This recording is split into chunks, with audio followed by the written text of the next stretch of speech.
A group of young restaurant workers stave off boredom and contemplate what they want in life with various antics during a dinner shift. Hello, everyone. I'm Caleb Leger, I'm Connor Eyzaguirre. and welcome to a new episode of Beyond the Bad.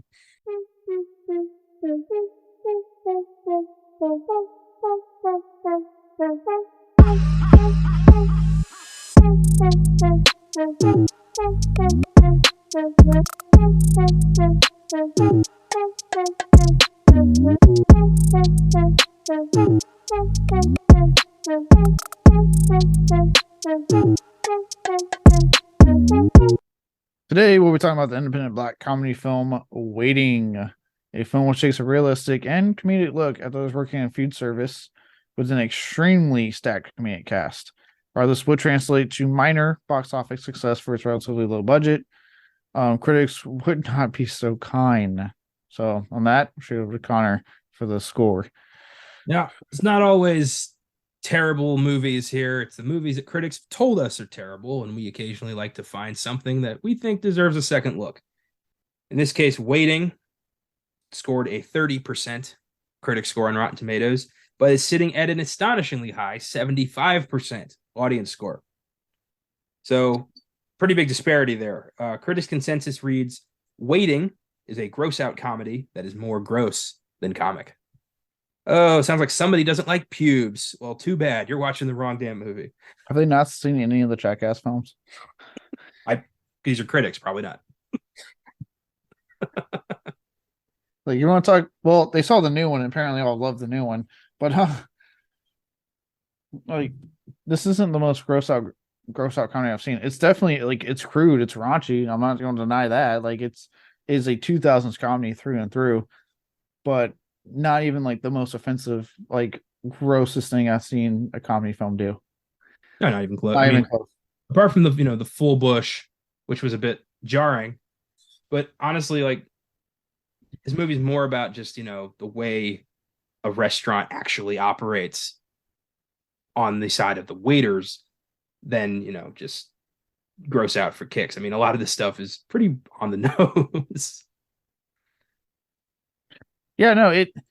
I don't understand where Chris come from. It's like this film is taking, like I said, like I put in there, it's taking a very comedic yet realistic look at like workers in in this industry specifically, and really anyone that's ever worked in food, if we're just being honest.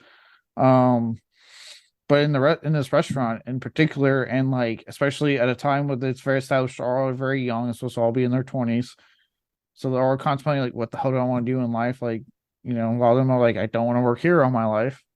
So he's taking that weird time period that I think we can all relate to, and putting it in a setting that a good chunk of people can relate to, because a lot of people have worked in the food service industry in some capacity. Not everyone, but a good chunk of the population, and just kind of giving you this like, and it's what makes the film work is that it is so both funny but also just really realistic, and funny in the sense of like generally the dialogue and the jokes are hilarious what they're saying to each other. Yeah, and it's got its problems. It's like most 2000s comedies, it's quite homophobic, it's quite sexist, it's all over the place. But I don't want to make excuses, but this was a time when raunchy comedies were like that. That's the angle they often took. Uh, and some of them still hold up in their own way. A lot of them, also don't. This one's kind of middle ground. I think it's the homophobic shit's hard to stomach these days, but also it is just a very spot on look into how it goes working at a restaurant like that. It's if you've worked in the industry, like this movie makes a lot more sense. Yeah, I mean, from like, when she's like, Naomi is like yelling like, these fucking customers don't ever run anything right in the back.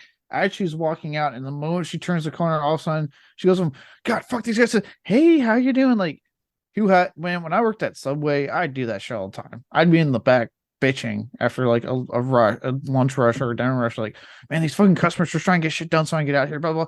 You hear the door go off, and you're like, oh fuck, who else is coming in? As soon as I round the corner, you see me go like, hey, welcome to Subway, what can I do for you today? Like, immediately like switch my anger into joy somehow, because you just start getting good at it. But things like that, probably the most relatable thing that anyone working any job with hours can relate to. But when the kitchen's like counting down when they Mm. can go, and those fuckers come in 5 minutes before you close. And look, that part is hilarious when they're sitting there and like she comes in, she's like, she has to break it to them. Hey guys, I just sat someone, sorry. And the kitchen loses its mind. Like, not like, yeah, it's a very realistic look of like how they would respond because they're pissed because they just got done cleaning and want to go home. But at the same time, it's hilarious to see them go like, God damn it, no. And they're throwing the food on the ground. Yeah, I've witnessed that freak out firsthand several times because I used to work at the Alamo Draft House in San Antonio, which is, as they would often tell us, the biggest restaurant in town because it was a movie theater. It was also a restaurant. So there were 1,000 fucking tables. And yeah, when you were working the late shift and you wanted to go home and you had to, hope nobody came in and ordered some shit on, sometimes if it was midnight showings or like when we had Star Wars, they had 1 a.m., 2 a.m. shows, which was just fucking cruel to the staff. And yeah, shit would get ordered, shit would go out, and kitchen would just be pissed that they just finished cleaning the place and they had to put a fucking burger on. Those were the days. Yeah. I have to ask, don't name the location that you worked at. Did they do what they did in waiting and purposely trot food on the ground? No, not at all. They were, or at least I didn't see it. But they were, it was a very cleanly, like very clean, very above board location. I still go there all the time. So yeah, if I'd seen how the sausage was made and it was disgusting, I would not keep going there. Okay. With that said, do be careful of that because I know stories of people doing that when you piss off the food people, especially if you're coming in 5 minutes before they close. Do not piss off the cooks. Nah, like the movie has a big scene where they show off what happens when you piss off the people who handle your food. Yeah, golden rule, people. Don't piss off people who handle your food. But I did that cracked me up when they drop it. He's like, oops, I'm so clumsy. I'm all thumbs today. God. Ugh. Makes me never want to eat at a restaurant. But then I'm like, actually, I'm nice to the staff. I'm always friendly. I tip well, so I should be good, right? I should be. Yeah. No, look, in all fairness, like, especially when I worked at Subway, like I can relate to that. Like I remember like, obviously when you close, it was you and one other guy at my location. So you're like, doing your stuff early. So as soon as that it closes, you're only like maybe wrapping up for maybe, tops 30 minutes after you close so you can get the hell out. And man, sometimes you have people that come in like literally 2 minutes. Are you still open? And you want to in your head, you just want to be like, fuck no, leave, just go home, leave. But you have to then be like, yeah, we're still open. And then you have to put on a fake smile. What do you want? Let me just say this on behalf of anybody who's ever worked in food service. If you show up at a restaurant like 10 minutes before it's about to close and everyone's already put shit away, but then they unpack it for you, you are an asshole. Stop doing that. Everybody hates you when you do that shit. Guess what? Just go to one of those. There's plenty of places now that are open till 3 a.m. They're open 24 hours. Go there. For the love of God, we have Uber Eats, Grubhub, DoorDash. Fucking just find something on there that's still open and get some driver that wants to work the late shift because there's plenty of people that have zero issues somehow doing those like 1 or 2 a.m. deliveries. I don't know why. But hey, money's money for those people. You do what you gotta do. Yep. That will take care of it. If you go into any place and you're unsure when they close because it's late and the first thing out of your mouth is, "Are you also open?" Just don't go. Yeah. If you have to figure it out, go with no. You don't get to have a steak that night. Just go away. Yeah. Pick a different day to go. Well, before we get more into this, and let me just ask the question then that I came up with. Because we both have, as we've established, you've worked at the Draft House, which, to give you guys a more clear picture, basically, like you were saying, you go see a movie. It's a movie theater, but they have the tables in front of you, so you have legit like people that are waiters coming to you and giving you a menu with pizza and burgers and nachos and fucking like 2 to 3 pages of drinks alone, desserts, like a full-on restaurant style menu that serve you food while you watch your film. So it's a legit like restaurant meets movie theater. I worked at Subway for a while. I actually had the conundrum in a weird way, which makes it weird watching waiting now, where I did actually accept the manager position at my place. And then I had that moment of like, what the fuck am I doing? And I got out and now I'm in the military. But yeah, it was weird watching going, oh wait, I remember when I was in that position. And I was really connecting to Justin's Long character because of it. Um, but so we both have worked in, food, right? Um, my question is, do you or how well do you think this film captures that everyday life of food service people? Perfectly. This is how it works. Everyone's in the back bitching about the job, about the wait staff, partying together afterwards. Kitchen's full of weirdos. Dish pit guy is a weird philosopher. Like that is the norm. It's weird, but like every restaurant in America has that dynamic. Yeah, Yeah. it's so funny to me because you'll see like the waiters are always like it's almost like quote unquote the chalks of the restaurant, right? The waiters are always the nice ones that they're presentable. Obviously the ones that are going up saying hi to people, and the cook, the kitchen is always filled with people that just will openly bitch, openly complain. They're sometimes stoned while they're there. Um, like and then they bitch about the wait staff. The wait staff bitches about them, but then at the end they're like, "Hey, we got this party going. You guys want to come up?" Yeah, absolutely. And they all go and party together. It's the weirdest shit. It's a fucking very interesting dynamic. When my job at Alma Draft House was a food runner. So because there's so many fucking tables, like there's 6 theaters, each theater has like 40 seats. It's insane. So my job was to look at the expo window, see what was ready, grab it, take it to the theater it was supposed to be at, and deliver it. So I didn't have a lot of customer interaction, but I did have some. And sometimes, when people are assholes, they'll take it out on whoever they think is beneath them. But the power hierarchy at Draft House, at least at mine at the time, we were kind of like the bottom feeders. We were at the bottom of the totem pole. The waiters, the servers were all this like weird clique. It was like Mean Girls. You can't sit with us and all that shit. They acted like, kings of fucking Pride Rock. And I had to constantly think like, you are waiters at a movie theater. Slow the fuck down. Yeah, this is your life right now. Yeah. And I was told by several different managers at several times I worked there. I would go on and off between like school terms. And I was told that I was going to be next in line for a shift leader position where I'd be kind of like one of the managers of the food runners. It was what Austin's job was. That's how I met him. He was my supervisor. And I got dicked around on that so many times. I was so pissed. Every time they tell me it was mine, somebody else would get it, and I'd be like, "Great, fuck this." So it was. I didn't get that, but the kid who did was an asshole, and Austin talked about him several times. I think he named him on the last one of the recent podcasts we did. I believe he did. Austin does not like him. No. But yeah, despite all the bullshit and the hierarchy and the bottom of the totem pole shit, I value my time at Draft House big time because I made lifelong friends and it was a good experience and I got free movies, so I have no regrets. Where do you value your time? I hate working at Subway. God, did I hate it. There's no real hierarchy there because like it's more fast food, so you kind of like and Subway you just do everything. The only reason I got even offered managers because I was the only one that didn't quit. I showed up, I covered shifts, basically like I was always there. I did so many fucking doubles, sometimes triples. But I'll never forget. This is an interesting question I just thought of. I'll tell you my worst fucking day I ever had on the damn job. If you want to share a story, I'll never forget one day during the one we worked at. So it was right across from the Walmart in Cedar Park, Texas. Right across from the Walmart they had built in this shopping area. We were right, and actually it was kind of cool when you had doubles because we were sandwiched between a Starbucks and a fucking pizza joint.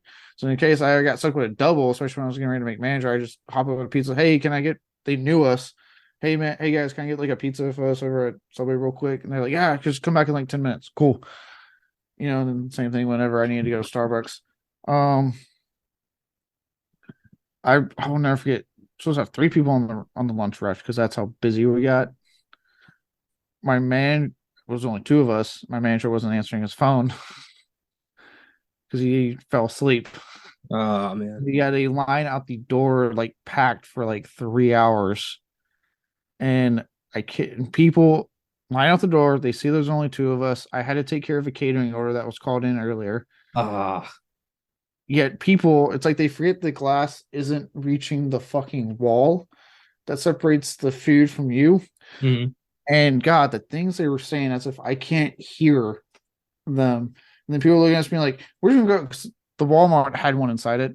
People were like, "Oh, we're just gonna go straight and go to the Walmart." I'm thinking like, yeah, cool. Like your anger does not affect me because I'm fucking dying trying to make all these sandwiches right now. Almost lost on one guy because he literally was sitting there as I'm making his sandwich, being like, "God, these guys are just moving so slow and like bitching in front of me." And his wife is sitting there like, I can hear his wife be like, "Hey, there's only two of them." Like he's like, "It doesn't matter." I'm like, I did look at him, I was like, "Excuse me, sir, what was that?" And then he kind of backed off, luckily, so it didn't escalate. But I'm like, I did almost lose on a customer because I'm like, dude, I'm right fucking here, you jackass. Jesus. People are so fucking like it's weird how certain people will just revert to the worst versions of themselves when they're at a restaurant. Yeah, well, it's like because they think they're so much better because they don't work there. They had their time and now they're done. You know what I mean? They have a better job now, and it's like we are either started here or you lucked out and never had to work at a food service restaurant, whatever. The way I see it is we're all human beings trying to make the most of what we got. We're all doing what we have to do to get by. So don't treat somebody like they're less than you. You don't know what they're dealing with. Like don't do that. Yeah, it's like, dude, and this was fresh. Like I'm thinking, like, dude, in my head, give you guys the night over. I was out in life. I was fresh out of college with a degree. Had to move back in with my parents because I didn't have the fucking money to live on my own. Did fucking unpaid work on several independent films. Nothing anyone's seen. Don't fucking ask me. I don't even remember titles. Um, bunch of unpaid internships and was going nowhere, reaching a dead end. And I went, I got to do something. So I fucking accepted a damn job at Subway, start making money. So yeah, I was in a great place because I'm sitting there thinking like this is my life. Like this is not what I wanted coming out of fucking high school and coming out of college. And here I am, and then I got some dude like fucking being a jackass. A lot of people being a jackass that day. Even I remember the comments because when my boss afterwards finally answered the phone and then saw the sales we made that in that period, he was like, "Holy shit!" And even the comments were backhanded. There's so many comments he was being saying like, "Oh, they did really good, but they were moving slow." It's like there was two of us for a lunch rush. Yeah. Like that means someone had to kind of like we had to alternate between meat and toasting and veggies and then ringing you out. And then I had to break away to fucking get a catering order out. That was like a shit ton of sandwiches. Like, yeah, it was kind of it was slow. We were both trying to like hustle to get this shit done. Damn, man. That sucks. I think you've told me about that. Like back in the day, you were like, dude, you're not gonna fucking believe the day I had. I remember that. Yeah, I still vividly remember that day. Damn, man. Oh. I so the way Draft House worked, and I never liked this, you never knew when you were going home. You were told when you would have to show up to start your shift. When the time you left depended entirely on whether or not they needed you. I worked some days that was like an hour, sometimes it was like 20 minutes, sometimes it was like 12-hour shifts. It was fucking crazy. Uh the craziest day of work I ever had, I remember this distinctly. It was when Star Wars Episode 7, The Force Awakens came out. It was the reason I got hired. I got hired in November of 2015 because they were getting bodies for the new Star Wars. And I came in at 7 a.m. The first screening that day was 8 a.m. It was sold out shows back to back for about 3 months of Star Wars. People went ape shit over that movie. And understandably, too, it was the return of Star Wars. I get it. But that first day, I was not prepared for that day. It started out with I had to go into the biggest theater, Theater One, and hand out pint glasses and magazines to people who had pre-ordered their magazine and pint glass with their ticket. And not everybody there had done that. Everyone who did it got a slip that said, I ordered a pint glass. But I had to not give pint glasses to everybody who was like, "Oh, cool, pint glass." And I'd be like, "No, these are for people who pre-ordered their stuff." And I would get like a "well, fuck you" kind of rebuff to that every time, and I'd be like, "Oh, this is great." A lot of Jedis, a lot of people in costume, a lot of nutballs. There was a Darth Vader in full Darth Vader with a like get up with an emperor. I'm like, how are you going to watch the movie in that headgear? Right? Like, dude, you got a movie to watch. You even sit down. Like, and basically, it was that. I went home around 10 o'clock that night. Uh, After I had to see, I didn't want to be the guy to be like, "Hey, can I go home?" Because that makes you look like you don't want to be here, and Yeah. nobody wants to be here. But I also don't want to be known as the guy who constantly has to go home. But by the time 10 o'clock rolled around, my feet were bleeding. I was on my feet all day. We were allowed 1.5 hour break a day. Yeah, if at that. By the time I quit the job, those were starting to go away. Oh, Jesus Christ. And actually, it might not have been. It was either half hour or 15 minutes. I don't remember. Regardless, it was fucking weird. But 10 o'clock rolls around. I can barely walk. I've been running up and down stairs with popcorn and burgers and shit all day. I had fucking great calves when I was working there. I went to my manager and was like, can I go home? I can't walk anymore. I can't feel my fucking feet. Please let me go. And she was like, when did you get here? And I'm like, 7. She's like, you only been here 3 hours. And I'm like, no, 7 a.m. And she was like, oh my God, go home. They had forgotten I was there. I just got molded into the late shift and nobody knew I was still there. So I just kept working because it was like my second month. I wasn't confident enough to be like, get me the fuck out of here. That is insane that they just don't have set hours for people. They don't. It's wild. You can show up and be like, they'll be like, hey, we don't need you. You can go home. And other times it'd be like, we need you until somebody called out sick or we got way more people in theater 5 than we thought we'd have. We need you.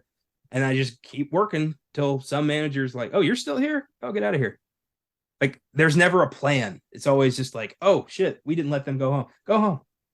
Like, I hated that. It was so unorganized. That is terrible management, and that is a management issue that needs to get fixed. I'll never forget the day I got a raise. And that should have been a great day, but the way it was handled was like, this is demoralizing. I got called into a meeting again at like 8 a.m. on my day off. Thank you so much for that. And my manager came. I went into the office and my manager was like, hey man, I just want to let you know that you are so good at this job. You're reliable. He actually told me I was the gold standard that he holds the rest of the support team to. And I'm like, shit, man, thank you. And he wrote down a number and he's like, what do you think of that? And slid it to me like it was the Wolf of Wall Street. And it was plus 25 cents. And I'm like, oh, wow. So now I'm making $7.50 an hour. This is amazing. Thank you so much. Are you serious? All that praise and then look at that big guy. I didn't get a promotion. I got like a little bit of a bump a little bit more of nothing is still nothing. That's the thing with not just a lot of jobs in America will do that. Show that they're like, do you want a raise? We got you. You've been working hard. You are giving it all. You're the gold standard. Here's a 10-cent raise. Like, no, motherfucker. Give me like a $25 raise at a minimum. Like, yep. Like, give me something. Like, look, it's called I need to live to fucking I need this money to live, asshole. Yeah. And I gave it all to that job. I gave my, physical health because it was intense, like up and down stairs all day, holding a lot of shit. Mental strength, you got to remember the number. You can't take the ticket with you. You got to remember the seat number, the aisle number, the theater number, which is crazy. And I just, I never complained. I did it like to the point where I was like bleeding. My feet were bleeding. And I just continued because I was like, it's my job. I'm going to do it right. And what did that get me? 25 more cents. God damn. Yeah. Yeah. No, and look, yeah, like I know in like my case, that's the worst, right? There's plenty of other shit that would happen at that fucking cyber I work there of people just not being great. Like, always got I don't like the presentation of the sandwich. Make it again. Oh, can you? I just saw you do like 5 sandwiches. Take those gloves off and like demanding how they want you to do your shit. I believe last week I promised to tell the story of the time we had to call the cops. I just remembered I almost didn't tell that story. Okay, here's a banger.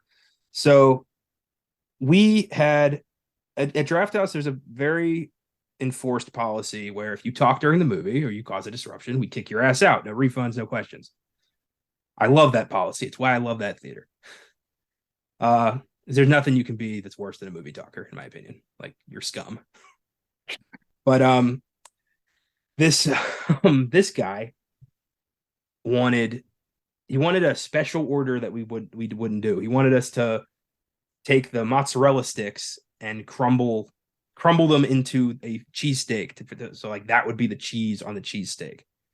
And we were like, we don't do that. And he went from 0 to 100 really quickly. It went, it was, can I get that, to, what do you mean you don't do that? This place is horseshit. I want my damn cheesesteak. Like, it was immediate crazy. Like, that was the straw that broke the camel's back of this guy's day. Jesus Christ. And he started like threatening people. We tried to throw him out of the movie theater and he got very belligerent, and the GM called the police.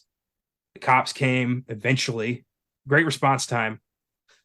And basically like escorted this guy out as he is screaming the most insane obscenities and threats at our general manager, who just took it like a champ. She was like completely unfazed. But I got put on like crowd control because I had to tell the people coming in to see movies, because this guy's freaking out in the lobby. I had to tell people like, oh no, we're handling it. We've alerted the authorities. We're handling it. It's okay. It's okay. Go see your movie. Theater 2. Go see your movie. Like, I had to be the person to like tell them like, don't worry. Nope, nothing's gonna happen. Go watch your scary movie now. Which was just crazy. I had one person be like, that person's insane. And I'd be like, I know, sir. I'm sorry. It was such a strange day. Never saw that guy again. He never came back with a gun or anything, thank God. But he had that vibe of like, I will burn this place to the ground if I don't get my goddamn cheesesteak. Jesus Christ. Yeah, luckily I never had anything happen when I was working at the one Subway the whole time. And then when I made manager, they actually moved me across the street to that Walmart one I mentioned earlier. I was the manager at that Walmart one. Nothing weird ever happened, but there was always like some, obviously a relationship was attached to me and a lot of the workers at Walmart because of me being the manager there. And one of my regulars was like the plainclothes security people that they have at Walmart. And for those who don't know, they have plainclothes security at Walmart.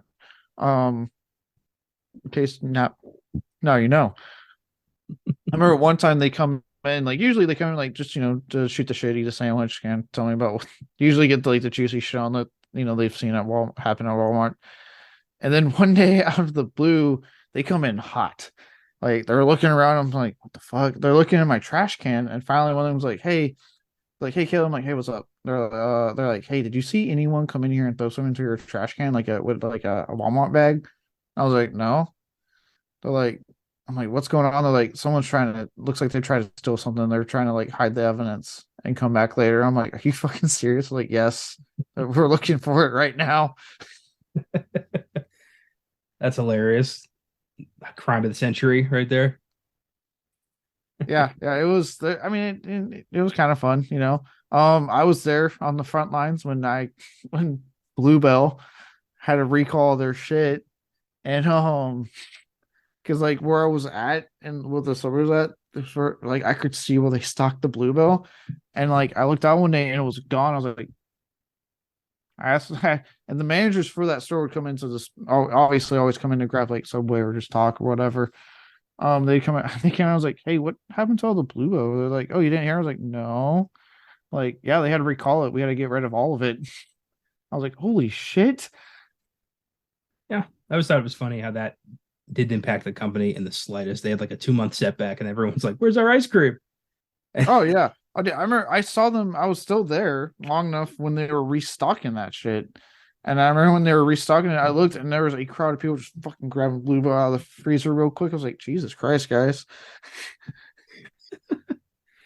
Oh boy. Okay, I got one. There was I didn't witness this, but apparently it happened like right after I'd gone home. But the next day I had like 4 different people tell me about it. There was this guy, I won't name him just in case this comes back to him. I don't know if he wants this heard, but he was a another guy on my team, on the food runner team, who I liked. We got along well. He's a nice guy. His ex-girlfriend showed up to the theater with another guy just to show off, like, look who I got. Look, I'm happy now, asshole. Ooh. And he didn't take it well. He walked over to them and threw a milkshake at them in the lobby. No. And while that may have been, personal to him, to the manager, and to everybody else, an employee of Alma Draft House chucked a milkshake at a customer. God damn it.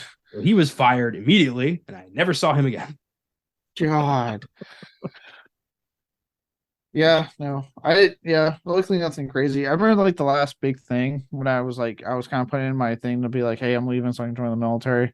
Was there was an ongoing feud between who was going to fix my floor at my Subway I managed in the Walmart, because Walmart was like, well, that's not us because it's Subway. It's always like, yeah, but we're in your store, so that's you.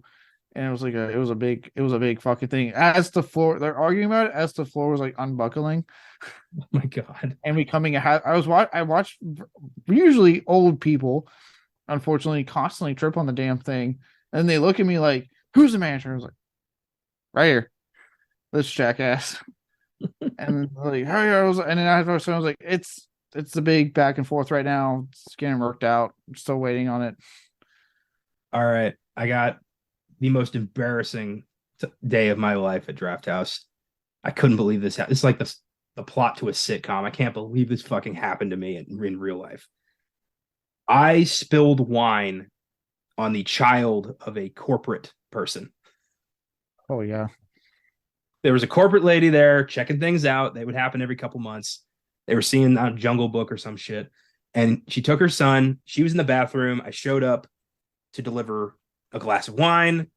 Or no, I showed up to deliver fried pickles, and I accidentally knocked over her glass of wine onto her son and was like, oh boy, I'm so sorry. I went to get napkins and like a towel and cleaned it up. And when I came back, she was there, and I didn't know she was corporate. I was just like, I'm so sorry, miss. And she's like, oh, it's okay. Accidents happen. And I was like, I was embarrassed. And I was like, I wish I had spilled wine on that kid. A few minutes later, my manager walks over and was like, do you know who that was?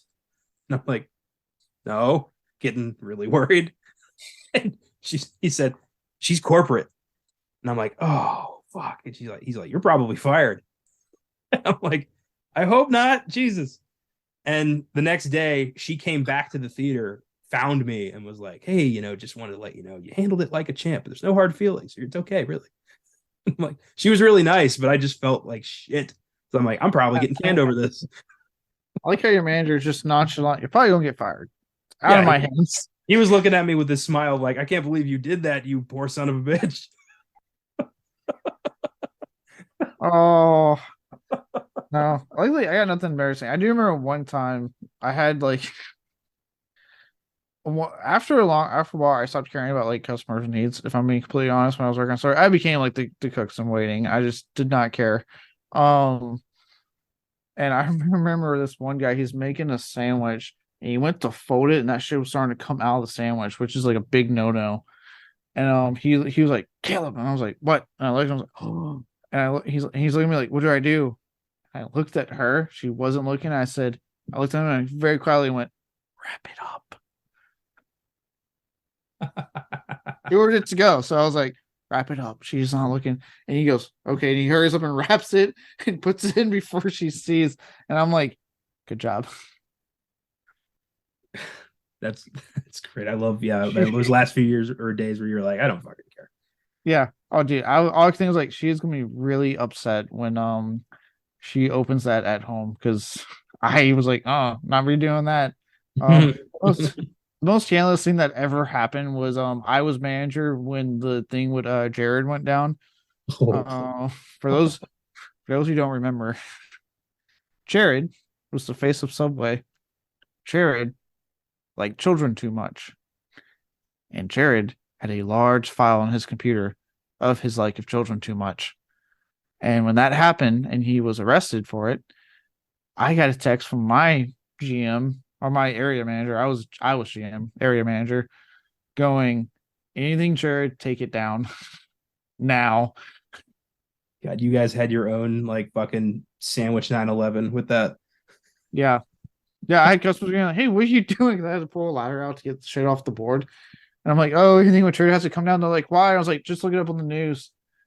And then one person behind, I think one person behind the customer's like, "Oh yeah, he's arrested for this." So like, "Oh shit." I was like, "Yeah, he's not the face of Subway anymore." Can't imagine that. That's wild. Yeah, and then I ended up accidentally throwing away one that we were supposed to use. I just never owned up to it. I took the one down, put a new one in. It was like going through the old boards because every so often those boards you get new ones to fucking replace with shit, and we would just have a horde of old ones. So as a manager, I was like, let me clean some stuff up. How's that sound? We got limited space. So I'm like, oh, don't need that, don't need that. That's old. That can go. That can go. Threw away, and then like one day randomly, I was like, hey, where'd this one specific one they were looking for? Hey, they're like, where'd it go? And as soon as I said it in my head, I went, oh fuck, I threw that away. And I just turned around out loud and went, I don't know. Where did it go? I remember one time. Remember my incident with Evolution where I got terrified at the blue monkey and ran out of the theater. I remember you've told me this story. Yes. I witnessed that happen to a kid. Oh, At you. it was a movie. I think it might have been The Jungle Book. I think he was terrified at Shere Khan and the tiger roared. And I heard this like ah, and this I saw this kid. I was in the pit like fixing something, and I saw this kid bolt past me, followed quickly by his mom. And I remember thinking like, he had a blue monkey moment. Jesus Christ. He had his blue monkey. We've all got our blue monkey. That for that kid, it's the tiger from the Jungle Book. Oh, poor kid. But yeah, that's some of the fun-filled stories of our time in working food. I feel like anyone that works in food, it's like you if you ask them just for one story, you unpack so much trauma. Yeah, It's like people who are in a frat that don't realize how traumatized they were until after they start talking about it, and they're like, oh my God. It's the same thing with food. Same thing. yeah. That was a fun walk down memory lane. I enjoyed getting to reminisce about that. Those it was good times. Yeah. And now let's get back to an even better time with this film, which at least gives us 90 minutes for those who can really relate of just going, yep, I remember that. I remember that. That's really funny. And let's really get into the making of it first with our development hell. So there wasn't a lot, but I got some stuff before we get to the quote unquote the money shot, which catch quite a bit. Um, so the reason this film seems so realistic and like spot on with its take is because the idea for this film would come from writer director Rob McKittrick. He worked in a row chain restaurant near downtown Orlando, Florida, 3 years prior to writing the script. So that's why it feels so realistic. The guy he worked that. That was what he did before he broke into Hollywood. If his name doesn't sound too familiar, because I know it's a writer director, he pretty much did this movie. He wrote Still Waiting, which was a sequel no one really liked. And since then, he's mostly focused on script writing. He usually pops up as a screenwriter. I don't think he's really directed a whole bunch since Waiting, but I know he has a lot. He has a lot of writing credits to his name. Yeah, it was pretty obvious that he worked in a restaurant. You don't come up with this shit if you haven't. Like this is, an experience that happened to somebody, you can tell. Oh yeah, and that's why I say like it's an experience that happened to someone. And again, not to like defend some obviously a lot of the more outdated things in this movie, but I'm not gonna be surprised if a lot of that stuff with the homophobia and like the use of the obviously the F word and the R word, um, And the penis game. and the penis game. If a lot of that wasn't taken from his time working in a restaurant at that time period, would not be surprised. Considering how realistic this is, he was clearly, and I think he said he drew a lot from his time working at that restaurant. Oh, dude, I worked at Draft House, starting in 2015. I still heard all that shit in the back in the kitchen. That hasn't been, you know, censored. Come on. Yeah, no, especially like cooks. They don't. I'm telling you, cooks are a different breed of people. They don't care. So that's how this started, and why again it's so realistic. You got someone that actually had that was hammering the script for a while. before he got his chance to direct it. So in there, and now it's just some quick small stuff. In the original version of the script, Calvin, played by God from Supernatural, uh was the character who couldn't piss, and then there was a separate character named Brian who couldn't get the gore. So they said it was two separate characters, but instead, at the last minute, he decided let's just combine them into one, into one of the most sad sack human beings I've seen in film, in Calvin. After like watching 15 seasons of Supernatural and knowing him primarily as God, it is hilarious to see God as a cuck who can't piss in a public restroom. Yeah. And it's very obvious why he can't get a gore. It's like he is the guy that's always, he even has it. He's like, how is it girls are attracted to assholes? I love that scene. He's like, you're such an asshole, Mike. How is it you get the girls? And they tell him to like, well, because he's confident, basically. Like, yeah, looks obviously go to an extent, but he's confident. And there's a lot of confidence there. He goes, you're not confident, Calvin. You're constantly doing this. Are you okay? All right. It's annoying. It shows weakness. Not to sound like a macho alpha male, because I'm not fucking that at all. It shows weakness. It's true, but also just to throw a little realism on this shit sandwich. You can be the most confident human being on earth, but if you look like Ryan Reynolds, you can fuck anything that moves. Also true. He has the benefit of being extremely handsome and extremely confident. He's winning. Yeah, he's won at life. I mean, just look at where he is now. Yeah. Look at his wife. Look at some of his exes. Yeah. So, yeah, but it is true. The more confident you are, the more chance you have of attracting somebody. If you're a sad sack who can't piss in public, you're probably not. What do you bring to the table? And he was clearly getting cucked by the chick you're into. Yeah. I love when he's like, what was it, Christy, whatever her name was? And he's like, oh, she had me covering her shift so she could date the guy, this other guy. I'm like, why are you trying to get with her, man? Why would you accept that? God, dude, believe in yourself a little bit. Just a little bit. I do like how they generally do try to help him at several points.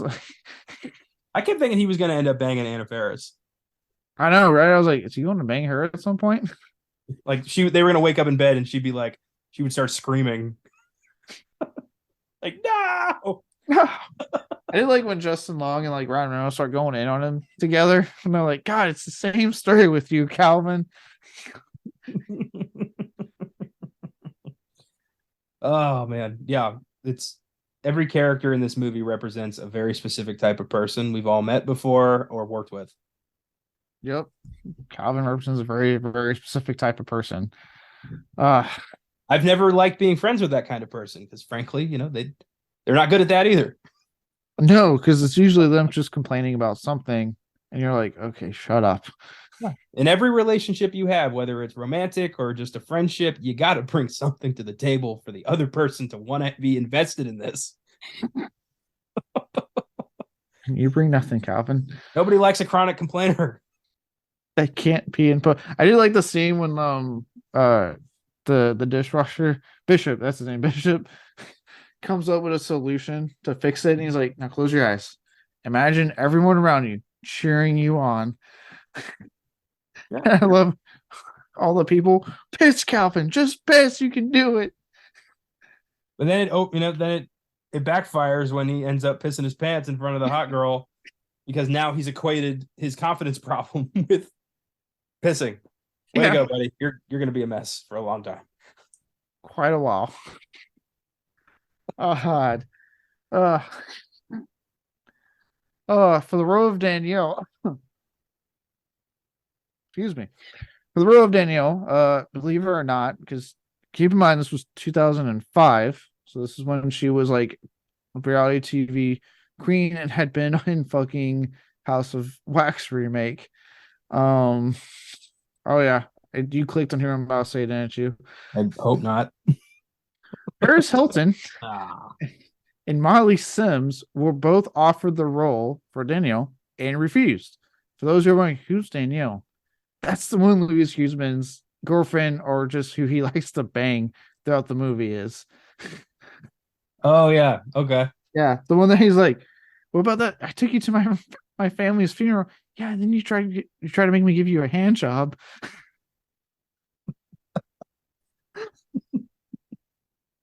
I like And that then the dynamic. flashback, Yeah. and the flashback in the face Louise Guzman makes when he puts her hand over it. Yeah, she's just hot, and she's trying to create some substance in this relationship, but he doesn't care. He does not care. I like when they're doing it in the stall and the dude busts in and takes the picture while Calvin's trying to piss. I thought that Calvin was gonna freak out and be like, "Why won't you people leave me the fuck alone?" And then he was gonna be able to piss. Like I thought that was gonna happen. Right then and there. Yeah. He pisses, Louis Guzman comes. Or he pushes open the stall door and he's like, "You sons of bitches, I just need to piss," and then he ends up like pissing on all of them. God damn it. That would have been funny. No, so obviously they're not in that. They both turned it down. They refused for every reason. Paris Hilton, I guess, was better than this. So we got Jordan Ladd. She got hired at the last minute. I want to say that was like the peak of like when she was like really, really big. Not that, like Jordan Ladd's not big anymore. She still pops up and stuff. But this was like this and like Cabin Fever and stuff like that. So she was popping up in a lot of stuff at the time. Well, considering I didn't recognize her, you might be on something. Now, let's talk about probably the biggest casting elephant in the room because everyone likes to dunk on him, even though he was like one of the biggest stand-up comedians for a while. In case you didn't notice, Mr. Dane Cook, the guy who was in his 50s marrying a fucking 20-something-year-old lady. Yeah, he announced that recently. He's like in his 50s and his girlfriend, now fiance, is like 30 years his junior and they're getting married. And yeah. Mazel tov. Age is just a number to an extent. Like, what common ground are you finding with that much age gap? Personally, I think the casting of Dane Cook as a piece of shit line cook is a match made in heaven. Like, this is the role he was born to play. Look, I'm going to say right now, I liked Dane Cook's stand up when I was a kid. There it is. I'm putting it out there. I watched all of his stand up specials. I thought he was hilarious. I don't remember most of it now because it's been years since I've seen it. I enjoyed quite a bit of his movies. Employee of the Month, Good Luck Chuck. Yeah. I thought he was funny, and yeah, I actually think his cameo, which is pretty much what this is, he's actually pretty funny in this. Well, you heard it here, folks. This is the last episode of Beyond the Bad. It's been a fun ride. Yeah. Wow, that's the hot take. That's my line in the sand. That as a teenager, I found his stand up funny. As a fucking teenager, even as a teenager, I thought he was a piece of shit. I never liked Dane Cook. I thought it was funny. I saw through his bullshit from day one. Oh, I thought it was hilarious. I was laughing. I like him in this because he's playing a piece of shit, and when a piece of shit plays a piece of shit, you don't have to try that hard. Man, he fucking hurts you. I just think he's an asshole, and yeah, just I don't like him. Fair enough. I watched all his stand up when I was a kid. No, I do think he's actually funny. That's like a lot of his shit when he's like, yes, man, when it gets red spreads that Dean's been offered the fucking assistant manager jobs. So anytime he asks for something in the kitchen, they're like, yes, master, I'll get on it, master. When he like does the slave voice, when he they don't want like no blue cheese on the salad or something, and he starts doing the fucking like that was it was funny, but like holy fuck, was that rough? Oh yeah, it's rough, but you're like, oh god, it is kind of funny. And then I just like when he dropped the food, and he's like, oh god, they're like, what are you doing? Pick it up. And they're counting down. He's like, almost had to switch to the 10-second rule. Yeah, it works. I would. That's what every asshole line cook looks like. Yeah, like the tattoos peeking out on his neck and shit, the piercings. Yeah. With that, the reason I bring him up, other than like you're probably watching this going, why the fuck is Dane Cook in this movie? Again, 2005. Again, to kind of put you into place. He was pretty fucking big at that time. I think he may have had to make his first or second special had just launched. Like he was huge. His stand-up specials were doing fucking numbers. He was popping up in movies. Like he was, like I said, it's weird now because a lot of people are like, what are you talking about? Dane? Like He's literally done nothing for a long time. I'm not saying nothing. He's still making money somehow, but Yeah, you probably haven't heard of him in recent years. When this film came out, he was huge. Like the fact that they could pull in this little film, pull off getting him to come in, holy shit. that is true. At the time, Ryan Reynolds was just the prick from Van Wilder that he hadn't had. He wasn't this giant box office star like he is today. Justin Long had just done Dodgeball. Like this, these people were pretty new. Yeah, like literally, yeah. It's like put in perspective. Yes, obviously a lot of the people around Dane Cook are much bigger now.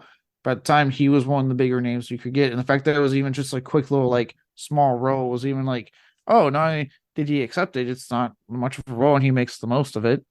So yeah, just to give some perspective on like how big it was to get someone like Dane Cook in this little film. Um, now, also I did find this interesting. As I mentioned, right, this was essentially just a glorified cameo because it told a total of 3 minutes of screen time he's in this movie. There was no script for him. He did not get handed a script apparently. So all of his dialogue, the character name, everything, he improvised on the spot. Well, he is a comic. They're good at that. I'll give him the props he deserves for this movie. Well done, Dane. You I promise you, I'm not needle trying robbing bastard. I'm not. I promise you, I'm not trying to convert you to Dane Cook. I'm just saying this is some information I found in regards to his character in this film. No one can convert me to shit. If God can't do it, Dane Cook sure as shit can't do it. It is an impressive thing. Like he literally just like once those allegations came out, in case anyone wondering why he kind of disappeared, not allegations you're thinking of, because I know obviously with the post Me Too movement, when you say allegations, that's what you assume. But no, he got in a lot of trouble because of a lot of comics coming out saying he was stealing jokes. And that's what killed his career. You can do anything in the comic circuit. You can be racist, you can be homophobic, you can be an asshole, you can bang a child, but you can't steal jokes. Yeah, that's a lot of comics coming out saying he was stealing jokes. That's why for those who watched it, again, I know this is gonna be some hot water because of what this comic did, but back when the show Louis was on for Louis C.K., that's why there was a whole episode where Dane Cook came in and like apologized about the itchy asshole joke because that was one of the biggest ones that he apparently stole was that Louis C.K. did a joke about having an itchy asshole. Next thing you know, Dane Cook's doing a joke about it, and that was huge controversy. Because again, obviously, we all know what we know now about Louis C.K. But at the time, Louis C.K., even bigger comic than Dane Cook was, like the holy shit. Like you thought Dane Cook was big, like Louis C.K. was fucking huge. So it was like a big deal that like this guy is being accused of stealing an even bigger comics jokes, and that's why there was a whole thing with Louis C.K. on his show, and then why Dane Cook kind of disappeared. For those who are wondering whatever happened to Dane Cook. And now we live in a post Dane Cook and a post Louis world where we don't have either one. Yeah, they both kind of lost. Yeah, due to their own momentously stupid decisions that cost them their careers. Yep. One stole jokes and is now apparently marrying someone 30 years his junior. Because I guess no woman his own age wants to deal with them. We all know what Louis did. And we all know what Louis did. Let's not. Again, I just want to give some background information for those who are probably wondering. A little extra since there's not a lot on this development hell anyway. It's a little extra on Dane Cook. And what did we all say when we found out about Louis? We said beat it. You'll get it. If you know what he did, you'll get it. That's why I'm just looking like, God damn it. All right. So the restaurant in this film, as you know, is named Shenanigans. And the reason they did that, and the reason it looks like a certain other named restaurant, because you're probably thinking this restaurant actually kind of looks familiar. That's because they did actually film a converted Bennigan's. I've never been to a Bennigan's. Well, this one doesn't exist anymore. It closed down. Well, probably, yeah. But there was one around here that got turned into like a Scottish pub called the Tilted Kilt, and now that's gone too. So like, I remember the Tilted Kilt. I remember hearing about that. So I'd never been to a Bennigan's. I honestly didn't know it was a real place after I saw it in that South Park episode where Butters was like excited to go to Bennigan's. I thought that was a made up place. Apparently, it got a huge boost from South Park and then died because I've heard a lot of people say it wasn't really that good. Chain restaurants usually aren't. They don't have to put any effort into their menu. No. So that just in case you were like, huh, this shenanigans looks oddly familiar. It's because they use a Bennigan's that was there at the time. It's no longer there. I can't remember what it got turned into. It's probably some kind of different restaurant now. They're probably Chili's or some shit. Yeah. But that's what they filmed. Now that's all I got for some little stuff here and there, along with the nice little Dane Cook info. Now let's get to the money shot, the meat and potatoes, if you will. Uh so first off, let me describe the scene. Let's just fucking describe the scene. So in this movie, there's a game the gentlemen play where you have to show people your genitals, but you have to do it in a way that they don't expect it. They have to look at it for homophobic reasons. We won't get into those details, but homophobic reasons. And depending on how you present it, how you show it off, dictates how many kicks to the ass you get. At one point in the movie, they're asking the girls like, going on about it, and they're like, well, if you want to join, you can join. We're not saying you can play it too. And they're going like, no, you don't want to do that, blah, blah, blah. You don't want to see that. And they convince the angry one, Naomi, or Naomi just says, oh, you want to see it? And like makes a big show. Naomi, the one that got angry, constantly gets angry and stuff, hops up on her chair, pulls up her skirt, and reveals some of the nastiest bush you've ever witnessed in film history. And you get a close up. Yeah, it's aggressive. There's stuff stuck in it. Yeah. God. Like the guy's reaction is really funny. Like Ryan Reynolds Just Long's reaction is great with the oh god, what is that? It's so angry. So that's the scene. The reason I bring that up is because I have quite a bit on how that got filmed. Okay.